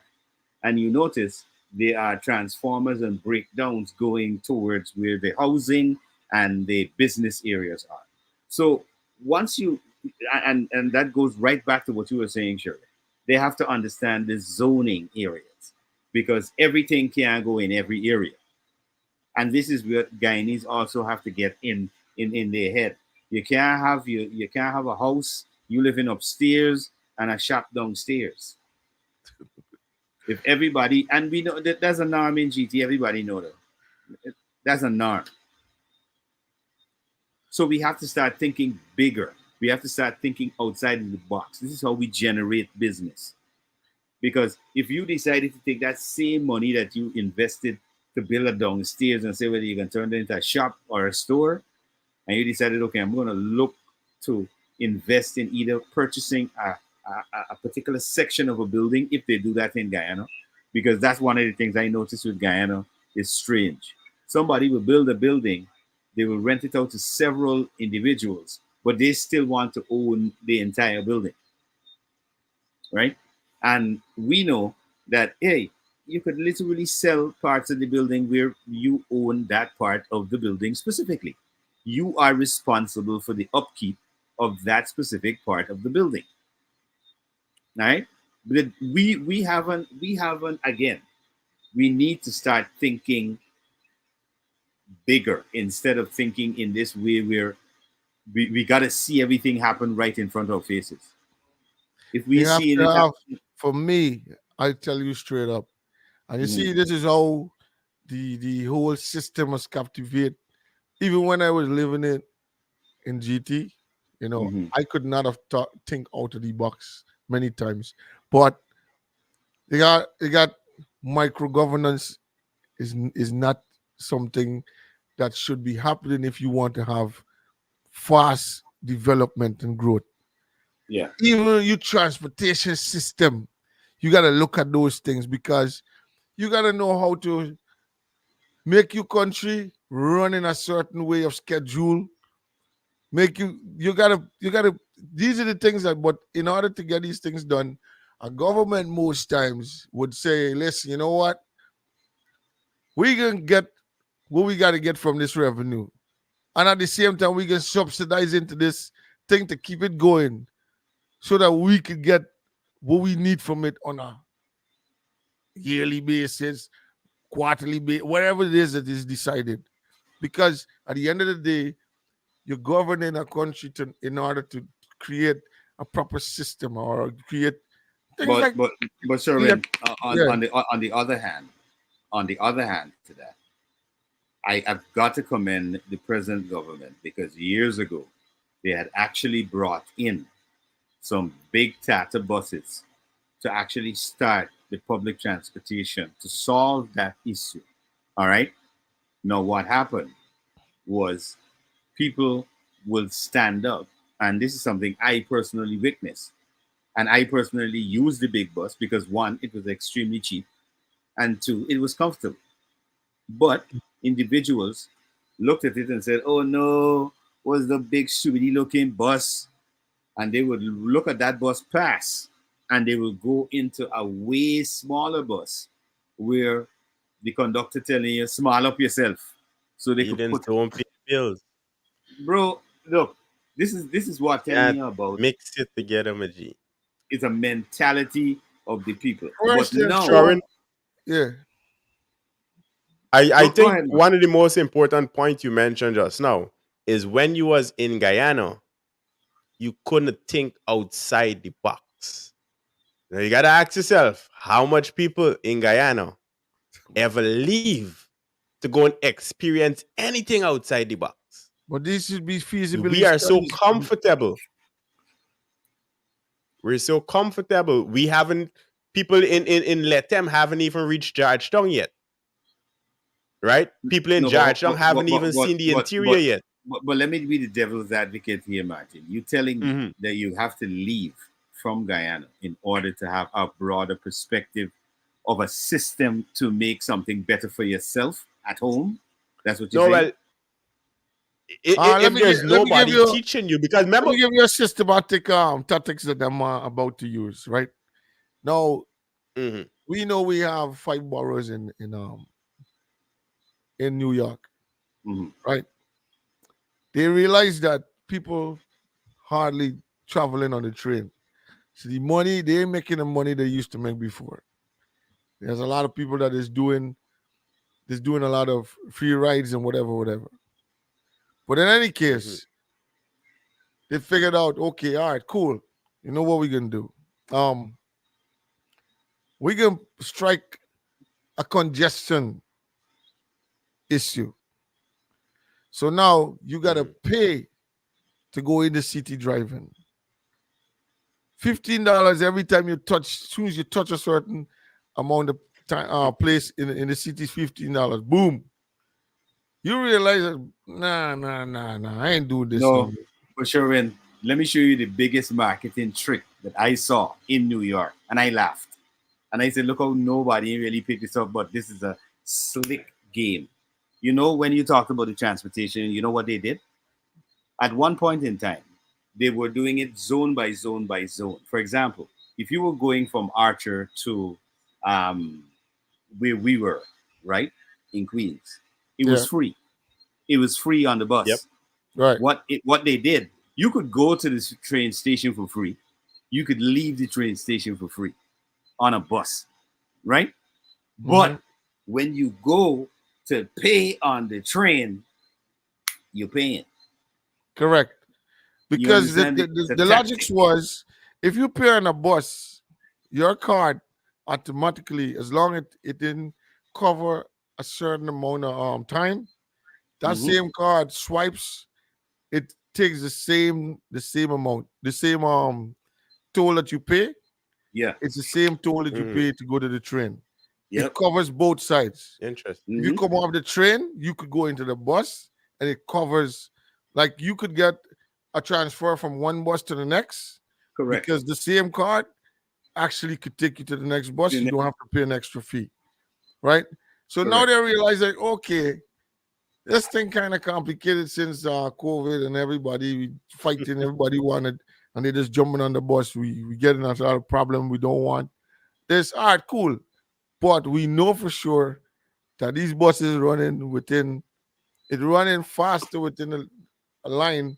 It coming when most times when the train comes in. Exactly. Yeah. You find on time. You feel that you're going free? It's you money you just pay. It's just that we didn't tell you to push your card in. Nope.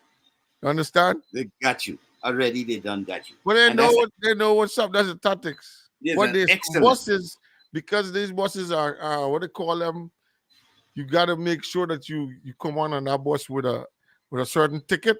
Oh, that's the select buses. That's the select buses. You definitely gotta go because that man is be on that one. Yeah. That man be looking for you on that one. Yeah, they're looking for you.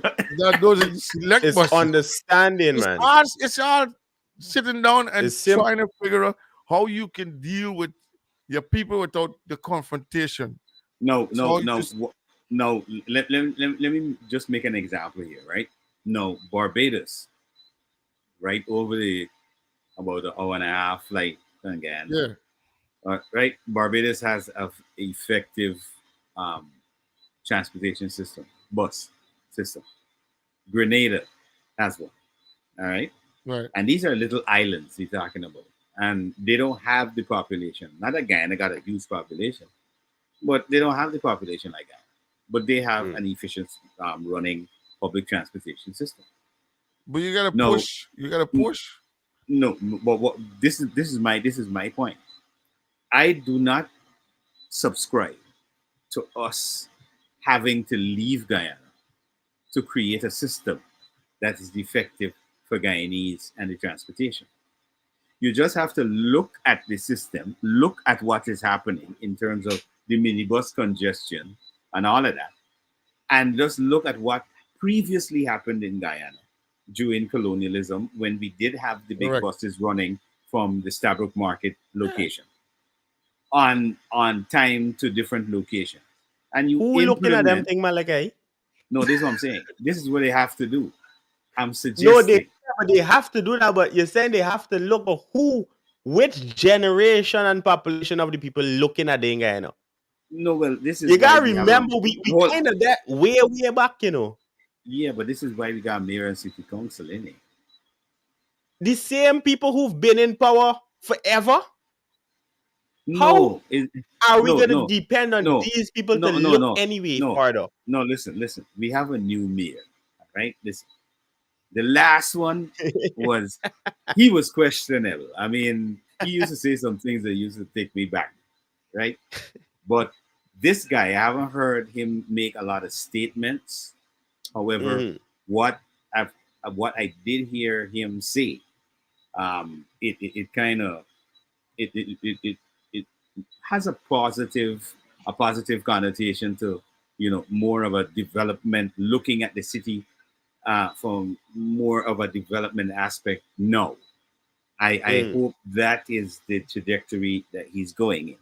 All right. I don't know, but based on what he said, he did not a lot of press statements and all that like the previous and going on Facebook and all that. Are we seeing changes though? That is the most important thing. Since he take office, are we seeing Mhm. any type of change in Guyana with the Um city, with the garbage within okay. their portfolio? Okay. Well, I must say in terms of the garbage is being picked up on time. And I can say Mhm. that from my neighborhood, which is part of Greater Georgetown, right? Um, when it comes to the vending issue, where the encroachment on the pavements and all that is happening, they really need to tighten up on that. I noticed in certain areas on Regent Street, they have either made agreements with the vendors that listen at a certain time you pack up and leave. So Mhm. let's say by 6:37 and you drive down Regent Street, that relative congestion of stalls and makeshift things that you see selling on the road and all that, those are all gone, right? Um, to me, they need to curtail a lot more of that and provide if people are not willing to go into probably like vending arcades and stuff like that, because there are quite a few of them now that they established in the city for vending to happen.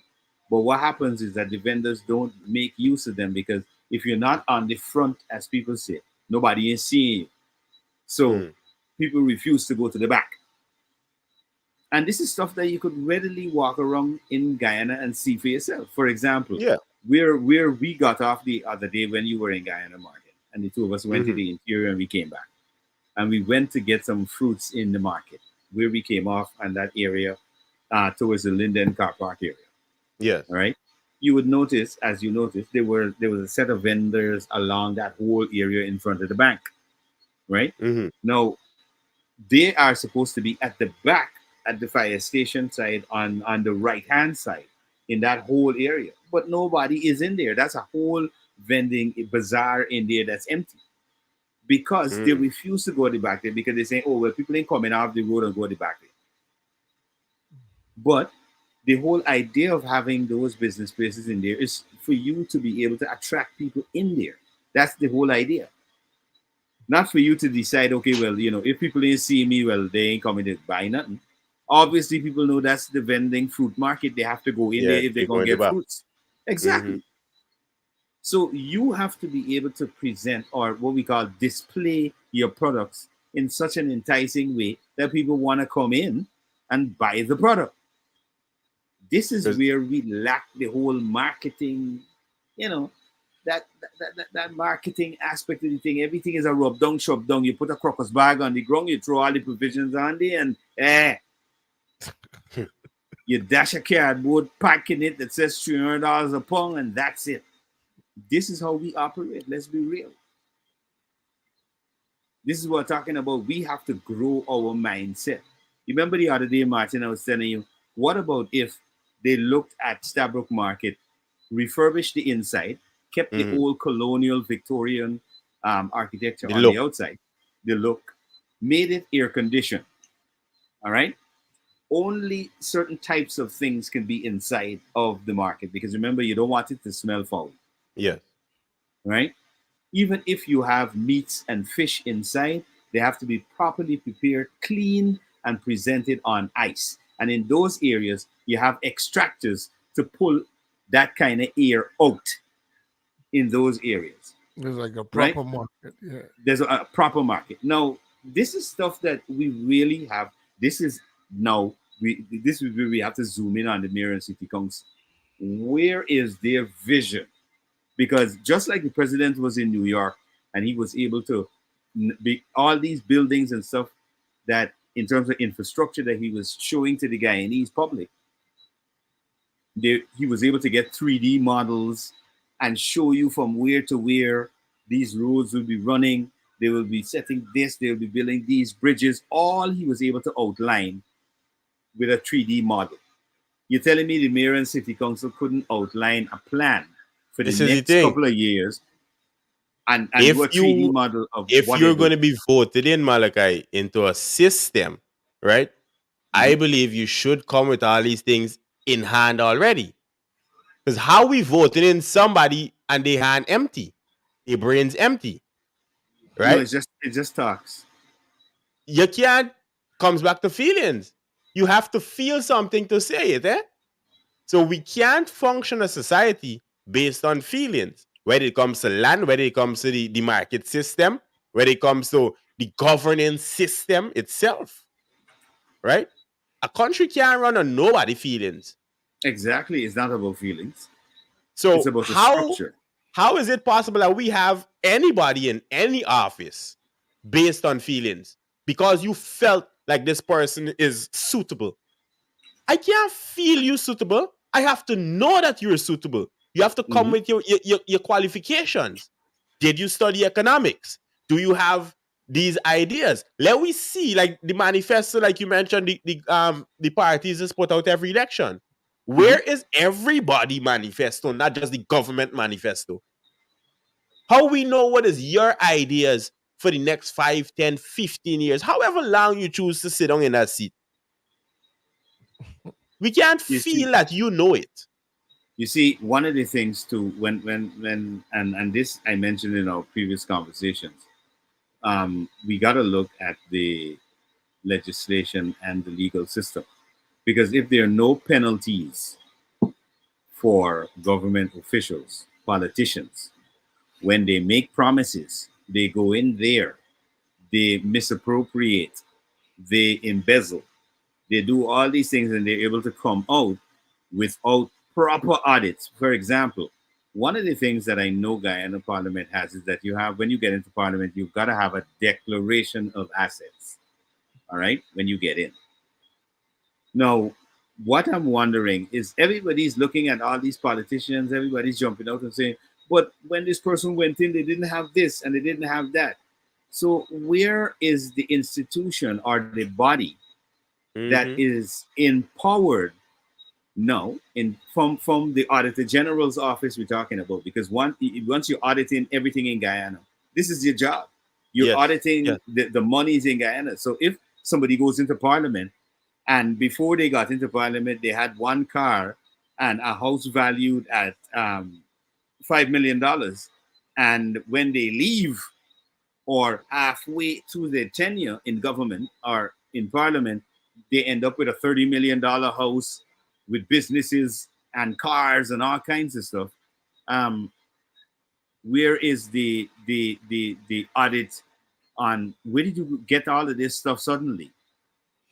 Based on your salary scale and your taxes that you pay. We've been seeing that there's something that we've been seeing from both ends for all these years.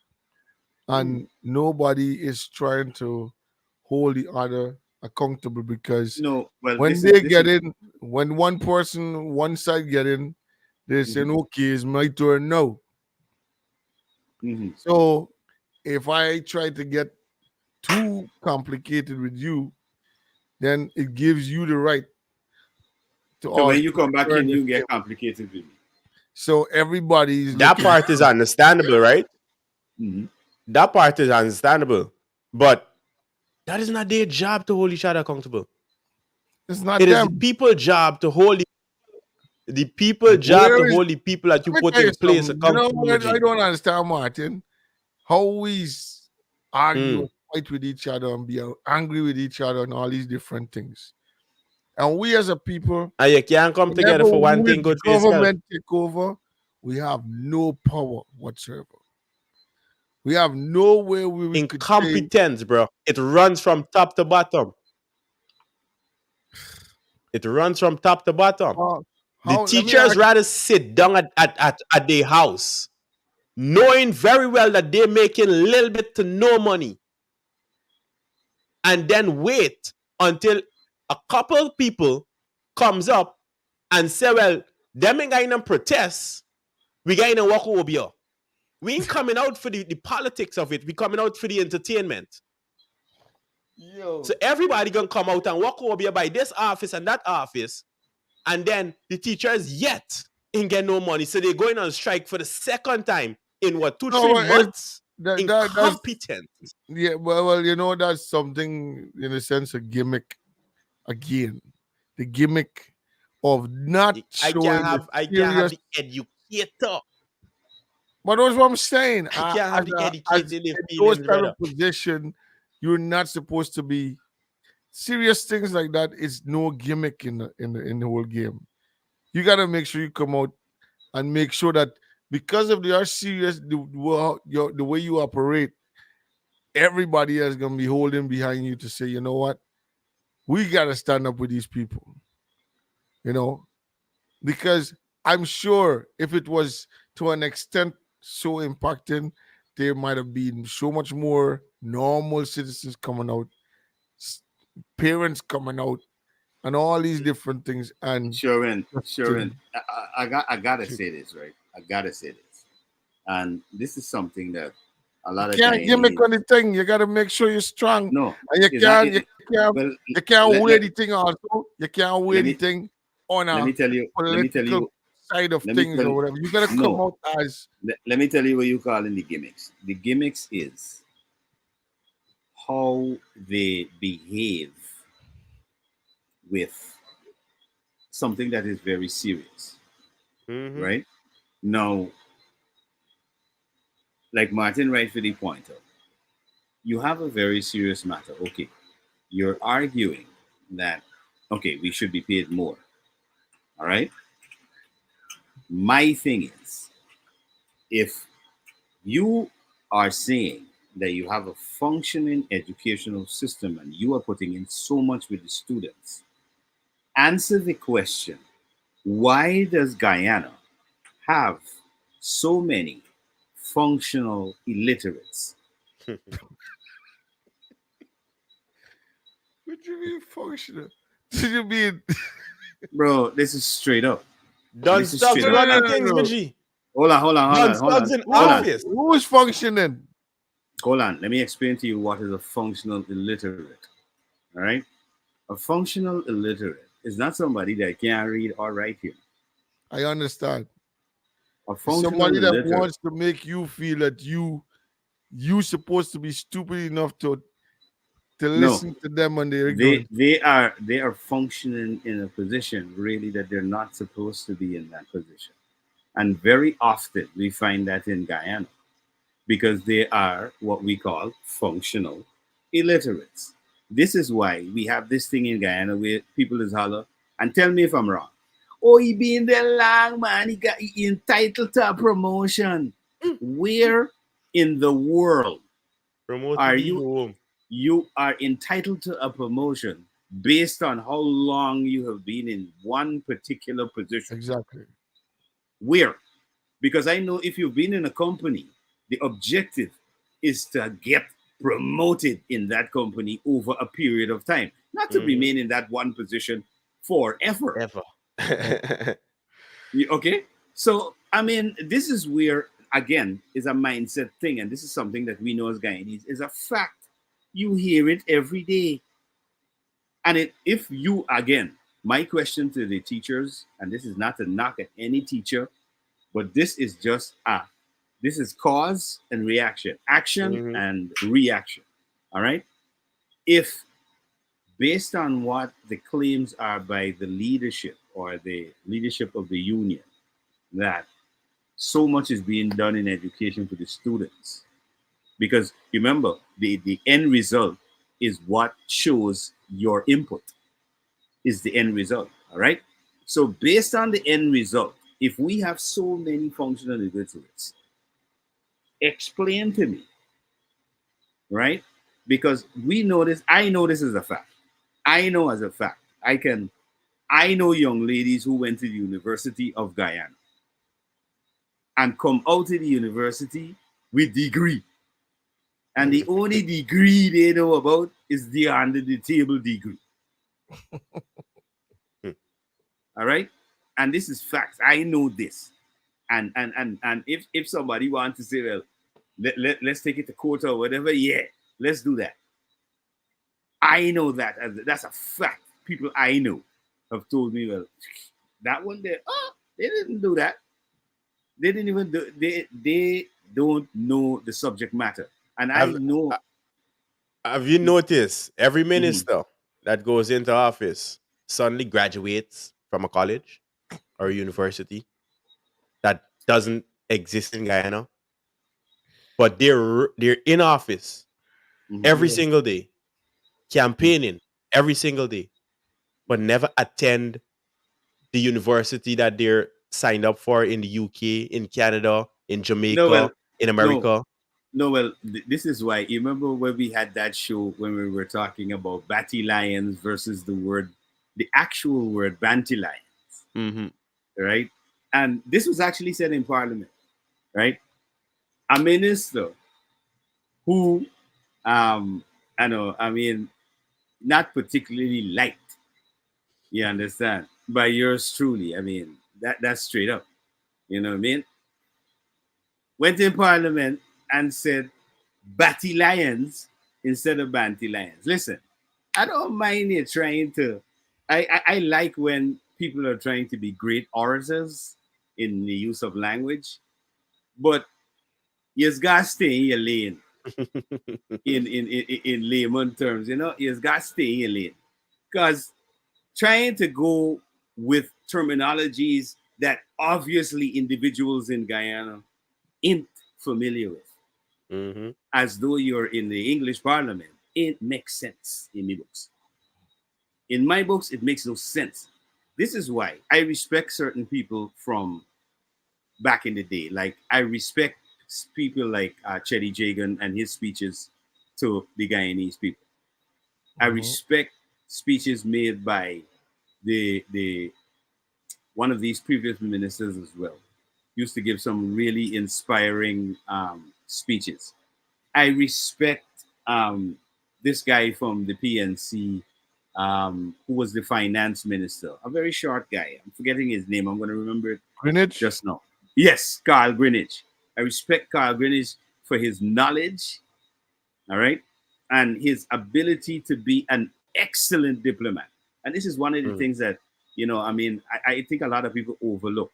I mean, we talk about, in Guyana, we talk about Sridhar Ramphal being a great diplomat for Guyana and stuff. But we really got to look at other people who are still around.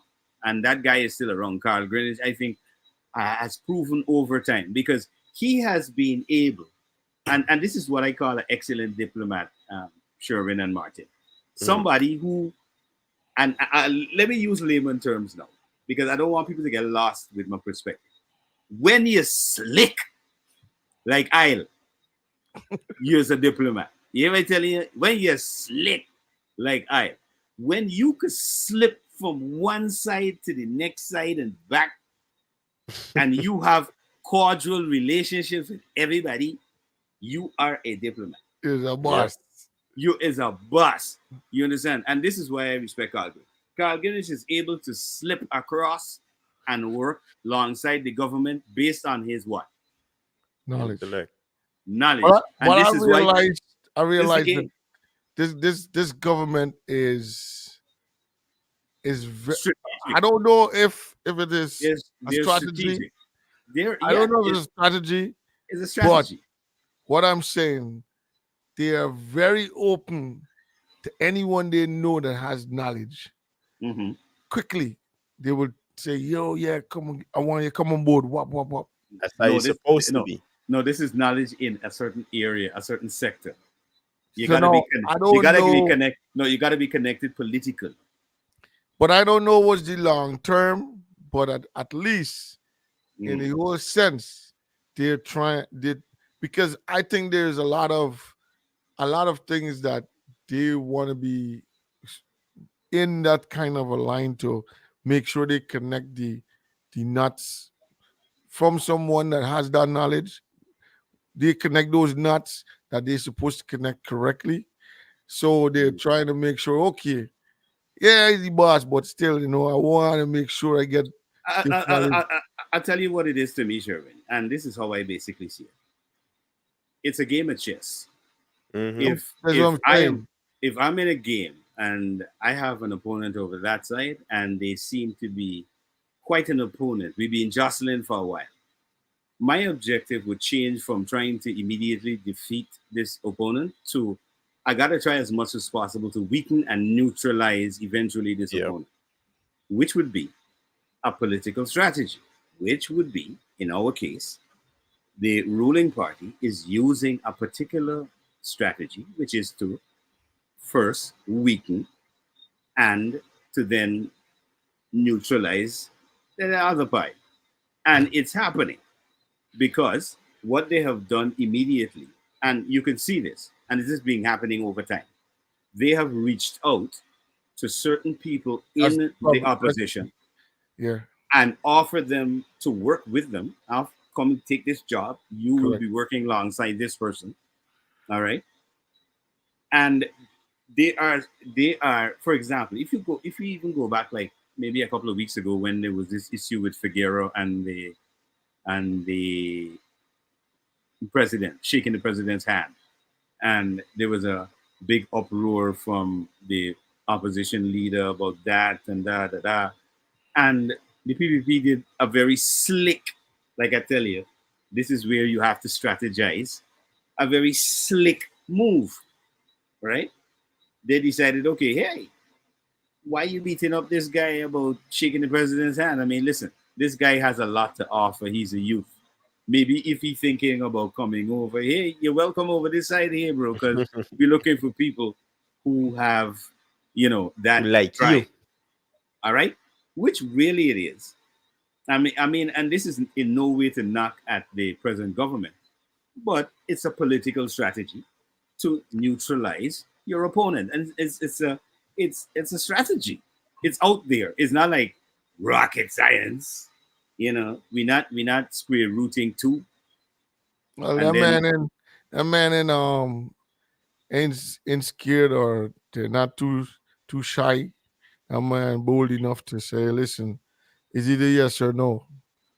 I mean, I throw it and, out there and let's see what's going to happen because at the end of the day, I mean, we want to make sure that we find, like you said, I never thought in that direction. I mean, you already, but on the next side, they're mm, more in a personal kind of a vendetta. Like, yo, bro, I don't want nothing to do with extra. No. You no, this is where they fail the people. gotta This is be what I'm more saying. strategic to certain They- things.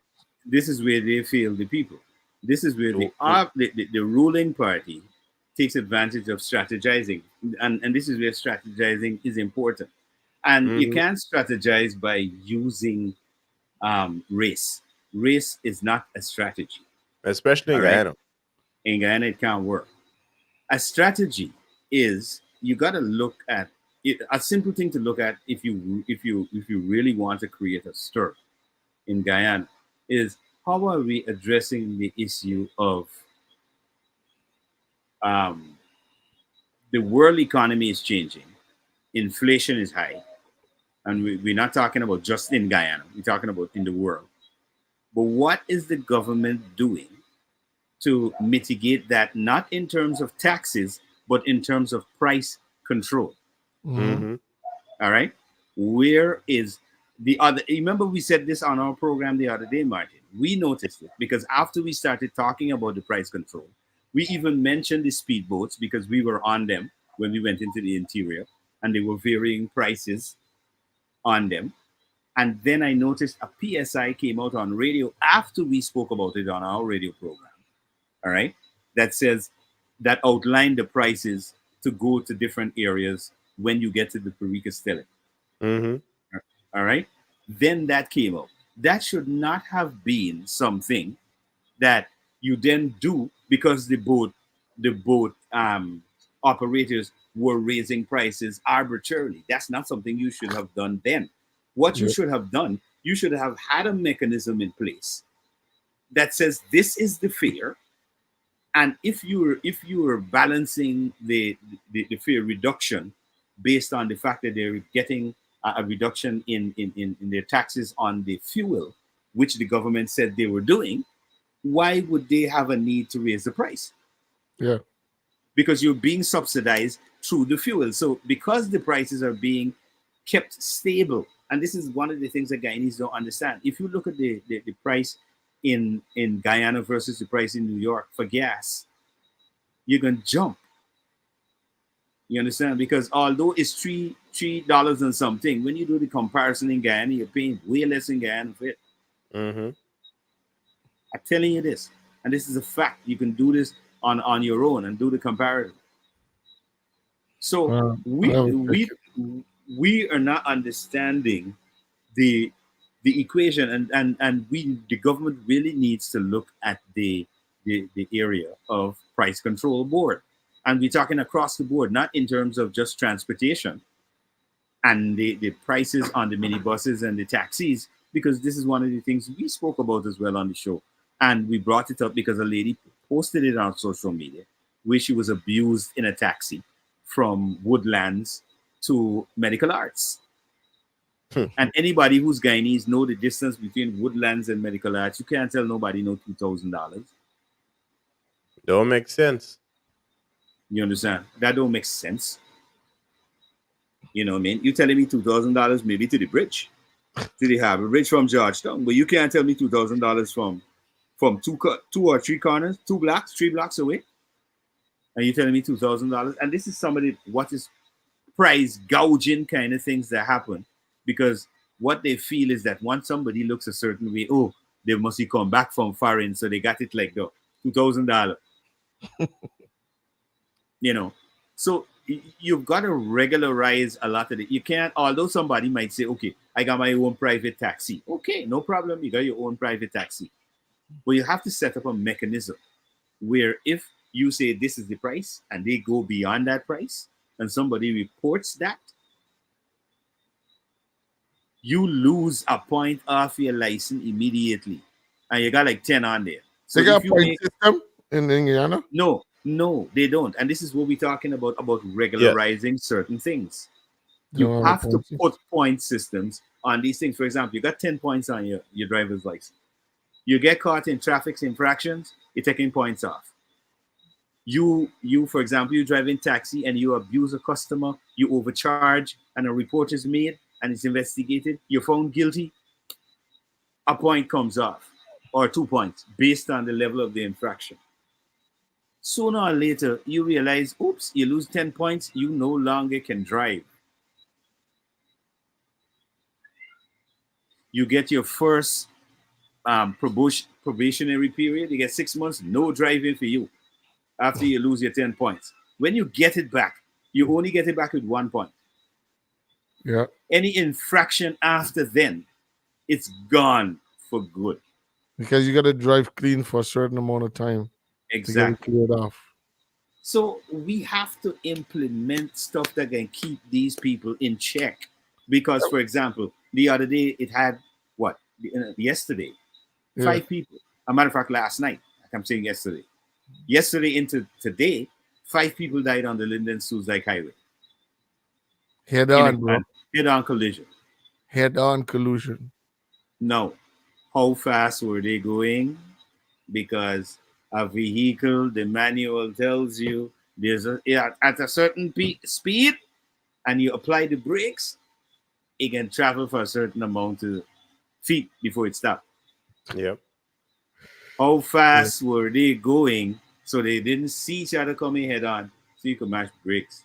I ain't saying that is what happened, because drivers fall asleep. Because based on what we were hearing, if you come from Kokwani to Linden and decide to drive to Tongue, you have to leave Kokwani like 2-3 o'clock in the morning, 2:30 in Well, the we morning. we Get came to Linden. from we came from the same place a while ago, Yeah, Malachi, and we know the yeah, distance we know the distance directly. So directly. coming, you gotta look at a lot of things coming off of them dirt road, right?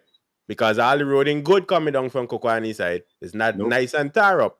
So coming Nope. off of the system, heading into Linden Mhm. is already a journey. And right? then exiting Linden too. Exactly. Now, you gotta remember, and this is why I just travel with certain people when I go into Linden, especially going to Borbees. And I think a lot of Guyanese people just pay attention to it too.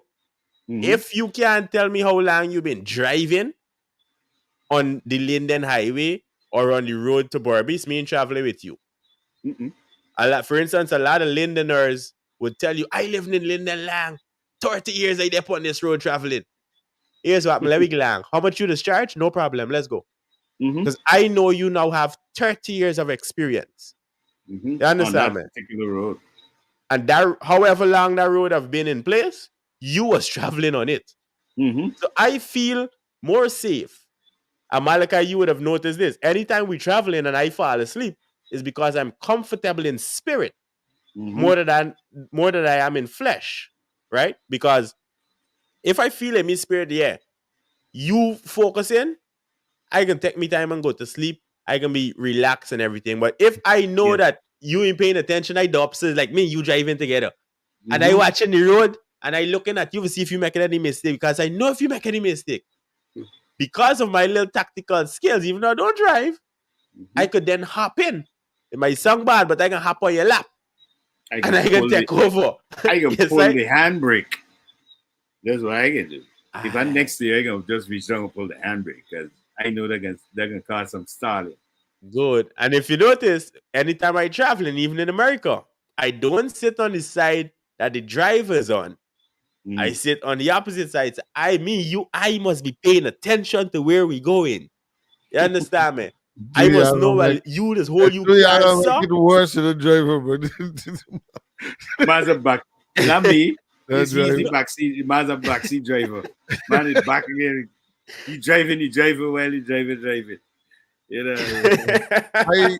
I know of instance No, I serious. where I want to know that I'm where comfortable and I'm gonna you reach my driving and destination. people so nervous, Yeah. they jump and grab you, while you driving, and you trying to. At least a driver's supposed to be more in a sense of calmness Mm. and not feel as though this person gonna be, hey, what you doing? Get up. That could show everything off. Mm-hmm. You know what I mean? Well, Some bro, people, I want them though. you know, that's when serious. Some people when run he and grab the steering wheel. Like, no. when he And said that, that, all right? that go off.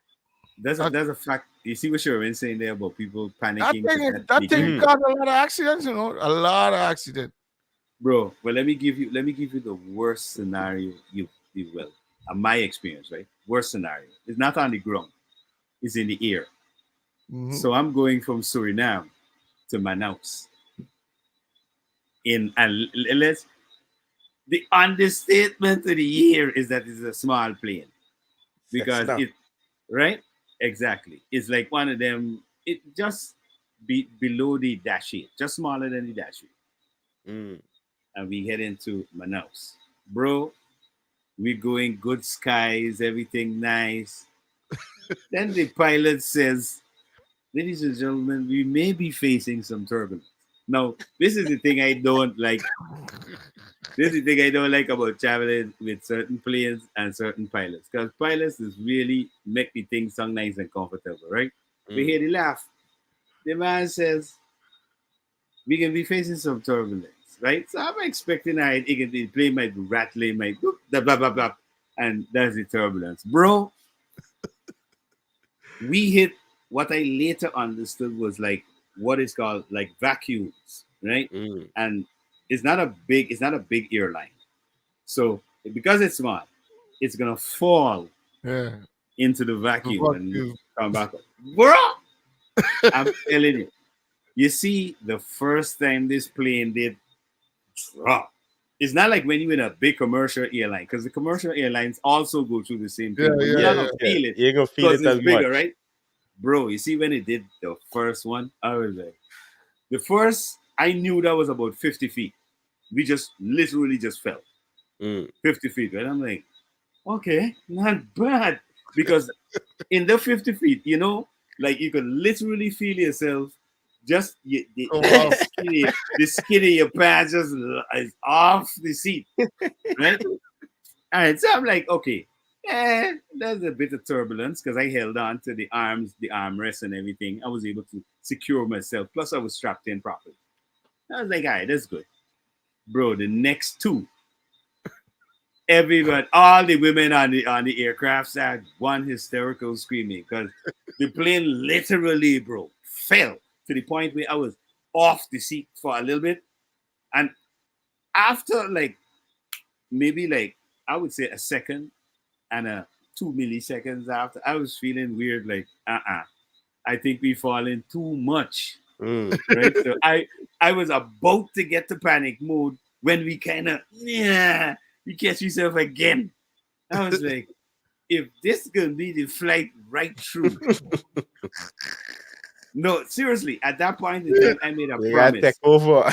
No, I made a promise at that point in time. I said, nah, I ain't flying none of these little planes, never in my life again.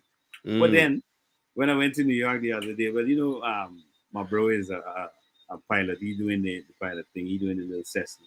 So we Yeah. went up again in a 4-seater.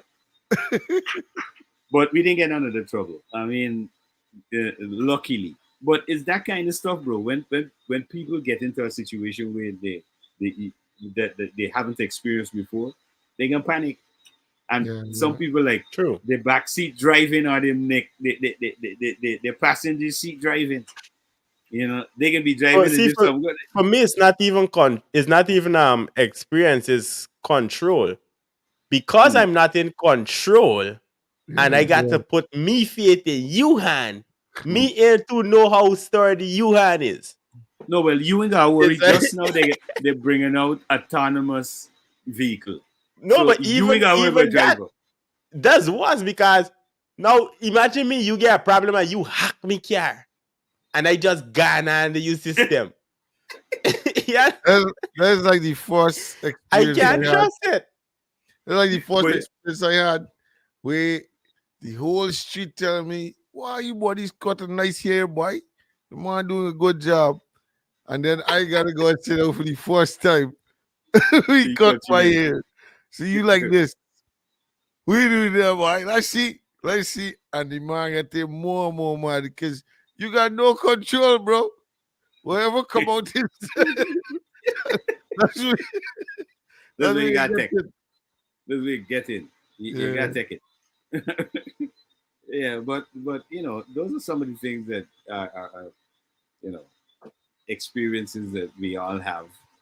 Um, in retrospect, sometimes you think about them and you ponder like some of them, like some experiences when you go through them, like that one.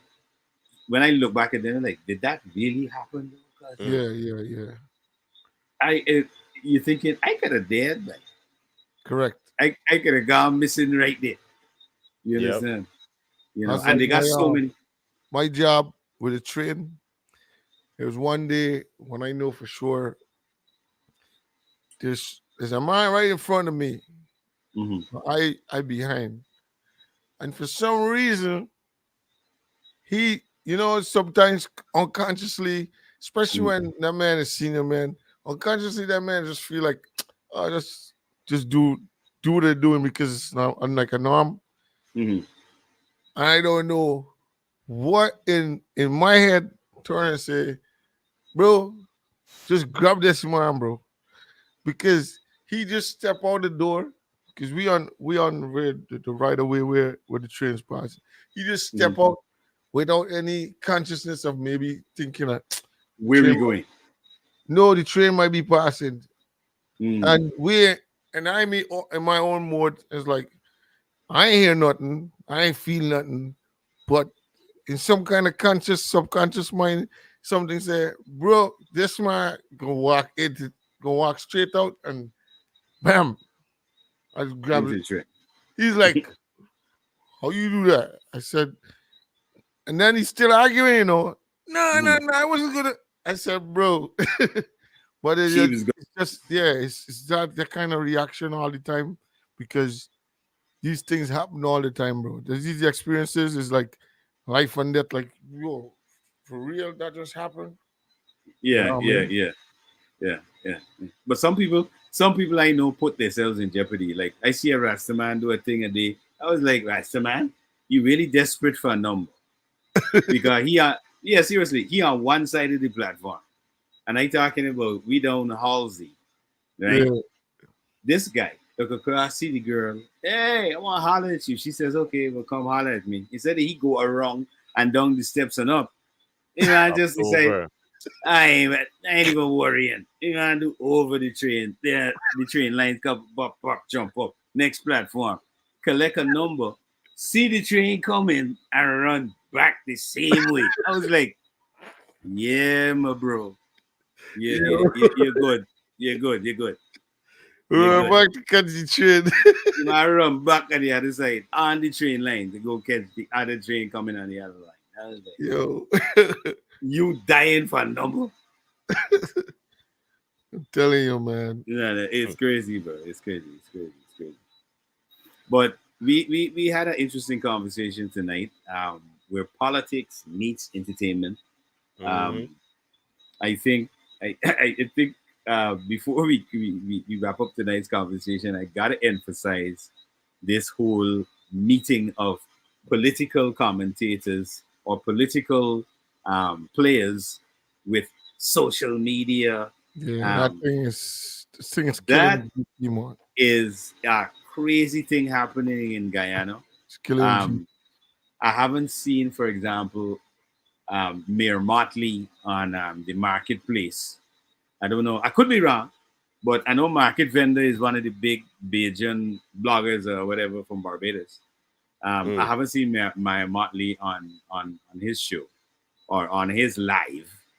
Um, so I haven't seen, for example, the Prime Minister of Trinidad and Tobago on some famous TikTokers live from Trinidad. I mean, That is the thing, right, Malachi? Unless you're campaigning, you don't belong there, no, right? I'm not even If you're campaigning. campaigning, like now we know elections coming up. I would expect to see the persons in charge, President Ali and the opposition, whoever that is, that they on all the radio stations, Yeah, I they expect hitting all the ads. different blogs, Yeah, I that right. is I in expect ads. line with them. Yeah, I expect ads. I expect testimonials. I expect that kind of stuff. Yeah, Correct. I don't expect to see the president of the corporate of Republic of Guyana sitting down with a social media person. No, of course not. You see, there's a difference whereby we have an actual legit platform, right? I think the lowest that the any politician should go, and I don't want to put critics as the lowest, but space wise, I think there's where you should be, right? Because every other media house would have been existing for a couple years, right? So they kind of have little um they following and everything behind them. But for the Mhm. newcomers, I think critics is the last stop. Yeah, After you hit every other radio station, you hit but critics and but round in all your but people, and that's it. but Anyway, beyond why that, don't make sense. why don't we see, for example, radio stations collectively? This is across the board, having interviews with ministers where But persons in who, the Malachi, audience. who interviewing them people? You remember, it's already people on radio is untrained. So now you got the artists coming to talk to a minister. That's why I said it have to be aligned. So I don't want to call radio station names, but you can't really go to a party station, right? Or you can't go to a station whereby everybody on the team is kind of incompetent to have no clue what they're talking about. You're gonna be wasting your time. Because So they can't ask questions that will that can actually stimulate real conversations. That's exactly, the issue. You understand? And like you rightfully pointed out, we don't have very many trained um, personalities on radio. We correct. I have remember we have that comes from overtime experience, right? Just like I went to school and I trained. We don't have anybody else going to school and training really and truly. Or if Mhm. they have, it's not much. Anybody coming out to the University of Guyana, you got to question that communications degree. Well, let me tell you one of the things that myself and Malcolm Ferreira at one point had tried to implement in Ghana. We had set up a program which was called Kids Vibes, which we attempted to, based on how we were trained, how I was trained really. I was able to remember that and to prepare a module, a structure, where we Mm, would take children from primary school that were good at reading, but not only good at reading, but being able to project with their voice. In other words, to act with their voices, right? Those are the ones after auditions that we will then take and formally train in, let's say, news presentation, in program presentation, that kind of thing. All right.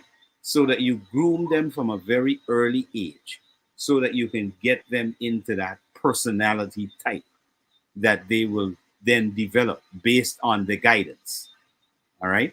In terms of the format for radio. So they This don't is they how don't they don't have internship no more?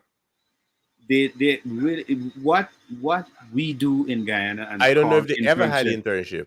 No, Or what they work call studies? no, what they right. This is what I was gonna say. Call it work What studies. they call it work study. But what happens with work study that I notice, because I've seen people come, I've done work study as a, you know, being in a private business and at the National Communications Network. And the difference is, at the private business, I was teaching some students from UG, voiceover and editing. All right. And with the private, I had to basically break down how each aspect of it works, from the scripting to the direction, all of that goes into how you deliver. With the work study, what you have is more of an apprentice thing where they walk around, they sit around, they may learn the write ups and stuff. But in terms of the formal teaching, that's not happening. But they'll be able Mm-hmm. to look on the person who's doing the technical, they can ask some questions. Okay, so what is this about? What is that about? But if they're to ask a presenter now on radio in Guyana, what is the format or what is your station direction? Just one question. There is no presenter on the radio that can answer those questions. And that is where it goes back to what Martin was saying. We don't have trained radio personalities in Guyana. Some of them are trained. For example, Malcolm is a trained radio personality. And when we talk about a radio personality, people get it mixed up with a DJ. Mm-hmm. All right. A radio personality is, for example, what we do here. This is not a music program where it's part conversation and part music. All right. That's for the radio program in the morning. All right. What we do here is a conversation, which is real radio, because radio is about edifying the population or Correct. bringing things to the fore that people in the population would really love to have highlighted. This is what radio is all about. We in Guyana have basically lost the essence of radio and believe that radio is really about a dance. Now, one of the funniest things that I mentioned to people on about radio in Guyana, I said this: if you look at HJ, for example, Hits and Jams has carved out a niche for themselves in the radio spectrum in Guyana by creating a party on radio. That's what it is. I call it the party station. A matter of fact, I was the one who came up with that particular connotation. HJ is the party station of Guyana. All right? That is a given. Okay, that's a niche. That's already taken. You can't go into that niche as another station. What you have to do is to look at this spectrum and say, okay, what is nobody doing on the radio that I can bring? A new thing. No, nobody in Guyana has ever thought of having talk radio. Political No, radio, exactly. Nobody in 24 Guyana. hours news radio. News radio. There's so much There is in that so little much market that you could in terms of capitalize on. that you could do, and you got several. We have so many radio stations, and all of them want to be like one radio station You lack because it. they can because they lack the vision. One, they lack the formal direction. Two, and Mhm. three, they are not willing to take the risk to go out the box. That everybody doing the same thing, come out of the box of that format where everybody trying to be follow the party station, which is already established as the party station. Plus, They keep never in go. mind, you could break down your radio station into genres also. Gospel, hip Exactly. hop, hits and jams is already the party. So that is Exactly. a collective of different genres. But how much Exactly. genres is actually party music? Mhm. So you have a big demographic that people don't look at. We want to look at, oh, this is nice, like the comfortable, right? Thinking outside of the box. We don't want to think outside of the box No, because well, this work for demand is gonna work for we too. while we're saying that, we gotta give props to people like, for example, I gotta give props to Bobby Vera for carving out a niche for himself as well, because we gotta say that Light FM hmm is one of those stations that is oldies and R&B. All right, that You got has a its niche. own exactly. That's got its own direction, and that's what we're talking about.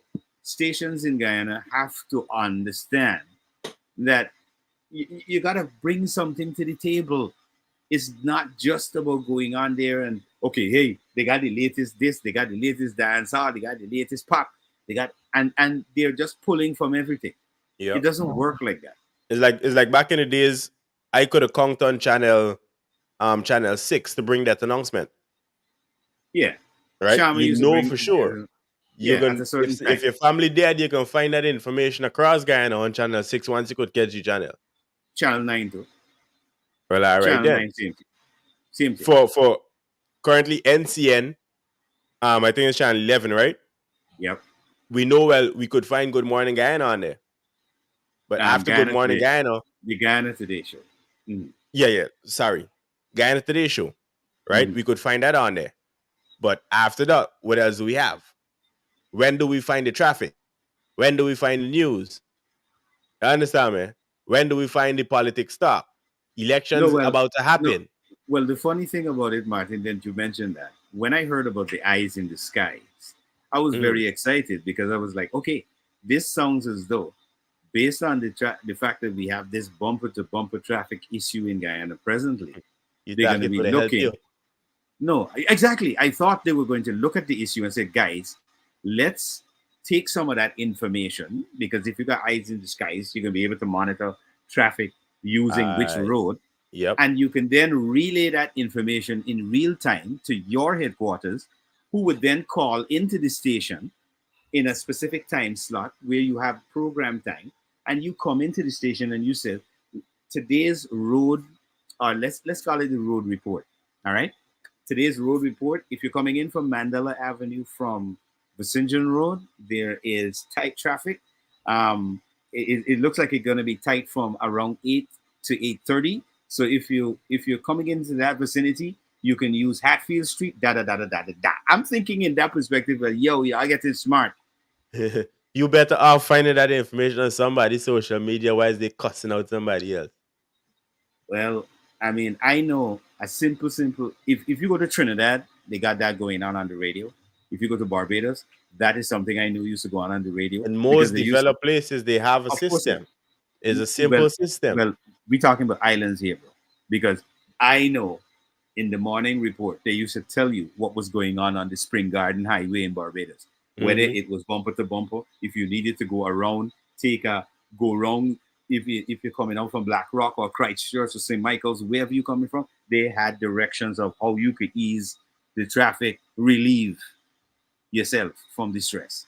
Yes. So we as again, this is we're only here as people who can provide thought, ideas, things that we think that our population, our government, the opposition should be looking at to develop our country, Guyana, instead of the constant acrimony and Facebook back and forth and the use of people who we know shouldn't even be used because is trash going on.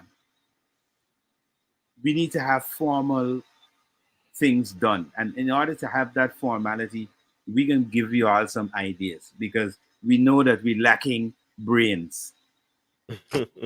We know we're lacking brains. So we can be here every Tuesday, every now and again when we deal with the issue of politics and entertainment. We're gonna bring up some really good ideas and some pointers which we think that the powers that be, not only the government, but the opposition should also look at them and say, hey, this is a point we could go and make in parliament because this is a Correct. point that people need. This is what makes living in Guyana an easier thing. You need price control. You need to be able to give people information in real time and not days after. This is, and people don't even realize this is why the critic is a sensation. Yep. The ability to bring the information to you in real time. Because everybody know in America is on demand. You can't tell them, well, bye, you gotta watch this. No, it's on demand. And this is what people don't understand. If something is happening now, people want to see this thing now. Yes. They want to see it tomorrow. Because by then the attention span based on what is happening in the world with social media is not if you get people for an hour or half an hour, 15 minutes, 5 minutes is a lot. So you have to be able to deliver quickly. That's the whole idea. And know what I then mean? also deliver credible information. Well, As we've that- seen, questionable stuff, questionable reports, questionable interviews. And I know it don't make sense. People asking officials questions that a kindergarten could have came up with. There's no merit to it. So all in all, on my closing, Mhm. we need to do better, right? As a people, we need to do better for ourselves. As I was saying, yeah, be greedy. I use your sense. Be greedy for you and selfish for you. And because you're that, everybody's gonna benefit automatically. It's a domino effect. Even as you Right. greedy, you can't stop nobody from gaining because another man gonna take your idea anyway. You understand me? But be good to yourself. And once Yeah. you're good to yourself, you're allowing that environment that everybody else is able to breathe. Because if I see you good, I want to be good too. Mm-hmm. Mm-hmm. It's a That's moral my thing. thing. Sherwin? Yeah. Yeah, well, I just want to make sure I continue to encourage everyone out there that you know there's so many things that can be done, and like the leaders could come up with many things and could try to adapt with many things, but people got to be more open-minded to say, you know what, the faster I adapt to what is going on is the it's gonna be easier for me, one, and also it's gonna make me more comfortable. Because when you resist, a lot of times it puts you in a position of depression, or you are actually getting into a place of discomfort, Yeah, and man. that causes an issue and an everyday issue. So adapt as fast as you can. It's a world that is changing rapidly, fast, and Mm-hmm. because of the changes, you know, we have to understand that some of the things that is going on, or we know that is on a everyday basis that we are accustomed to, is not what it is out there. You know what I mean? And with Yeah. all this crazy AI Mm, and all these crazy things, if we continue to try to say, "Oh, we ain't happy," we can be left behind. What about 5 times to what Yep. it really is? You know what I mean? So Because now that's we got what money. Now we got money instead of doing what we do with rowing. yeah, That's just the gotta fact. just gotta adapt you fast, got man. money without bargain. Yeah, without brains. People, we got to wrap it up. Before we wrap it up for this evening, Sherwin, the disclaimer, please, my bro. Yeah, once again, disclaimer, we say The views, information, or opinions expressed during this program is solely those of the host, guests, and callers involved in the program, and do not necessarily represent views of Majestic Music Radio, its management, other hosts, or advertisers. Majestic Music is not responsible and does not verify for the accuracy of any of the information contained in this radio program. This program does not constitute medical or professional advice and is solely for for entertainment purpose only. Yep. Right. Ladies and So- gentlemen, we'd love to thank you for always tuning into us every Tuesday. We hope that we give you a lot of information, informative information, thought-provoking information as well, where you can think about, what's your part? What could you contribute to your country, whether it's wherever you're from, wherever you're listening to us from or stuff. How do you contribute to your country? Because this is how we contribute to our country, by stimulating ideas, by advocating for certain things to happen and for things to move forward in a upward trajectory. That's what we want. But we're thankful to all of you for tuning in to us this evening, and tune in to us next Tuesday. Make sure tomorrow from 8 to 11 on Majestic Music Radio. Make sure you check us out. Myself and Martin Al-Amin will be on with the Rush Hour. Download the app as well, and stay glued to Majestic.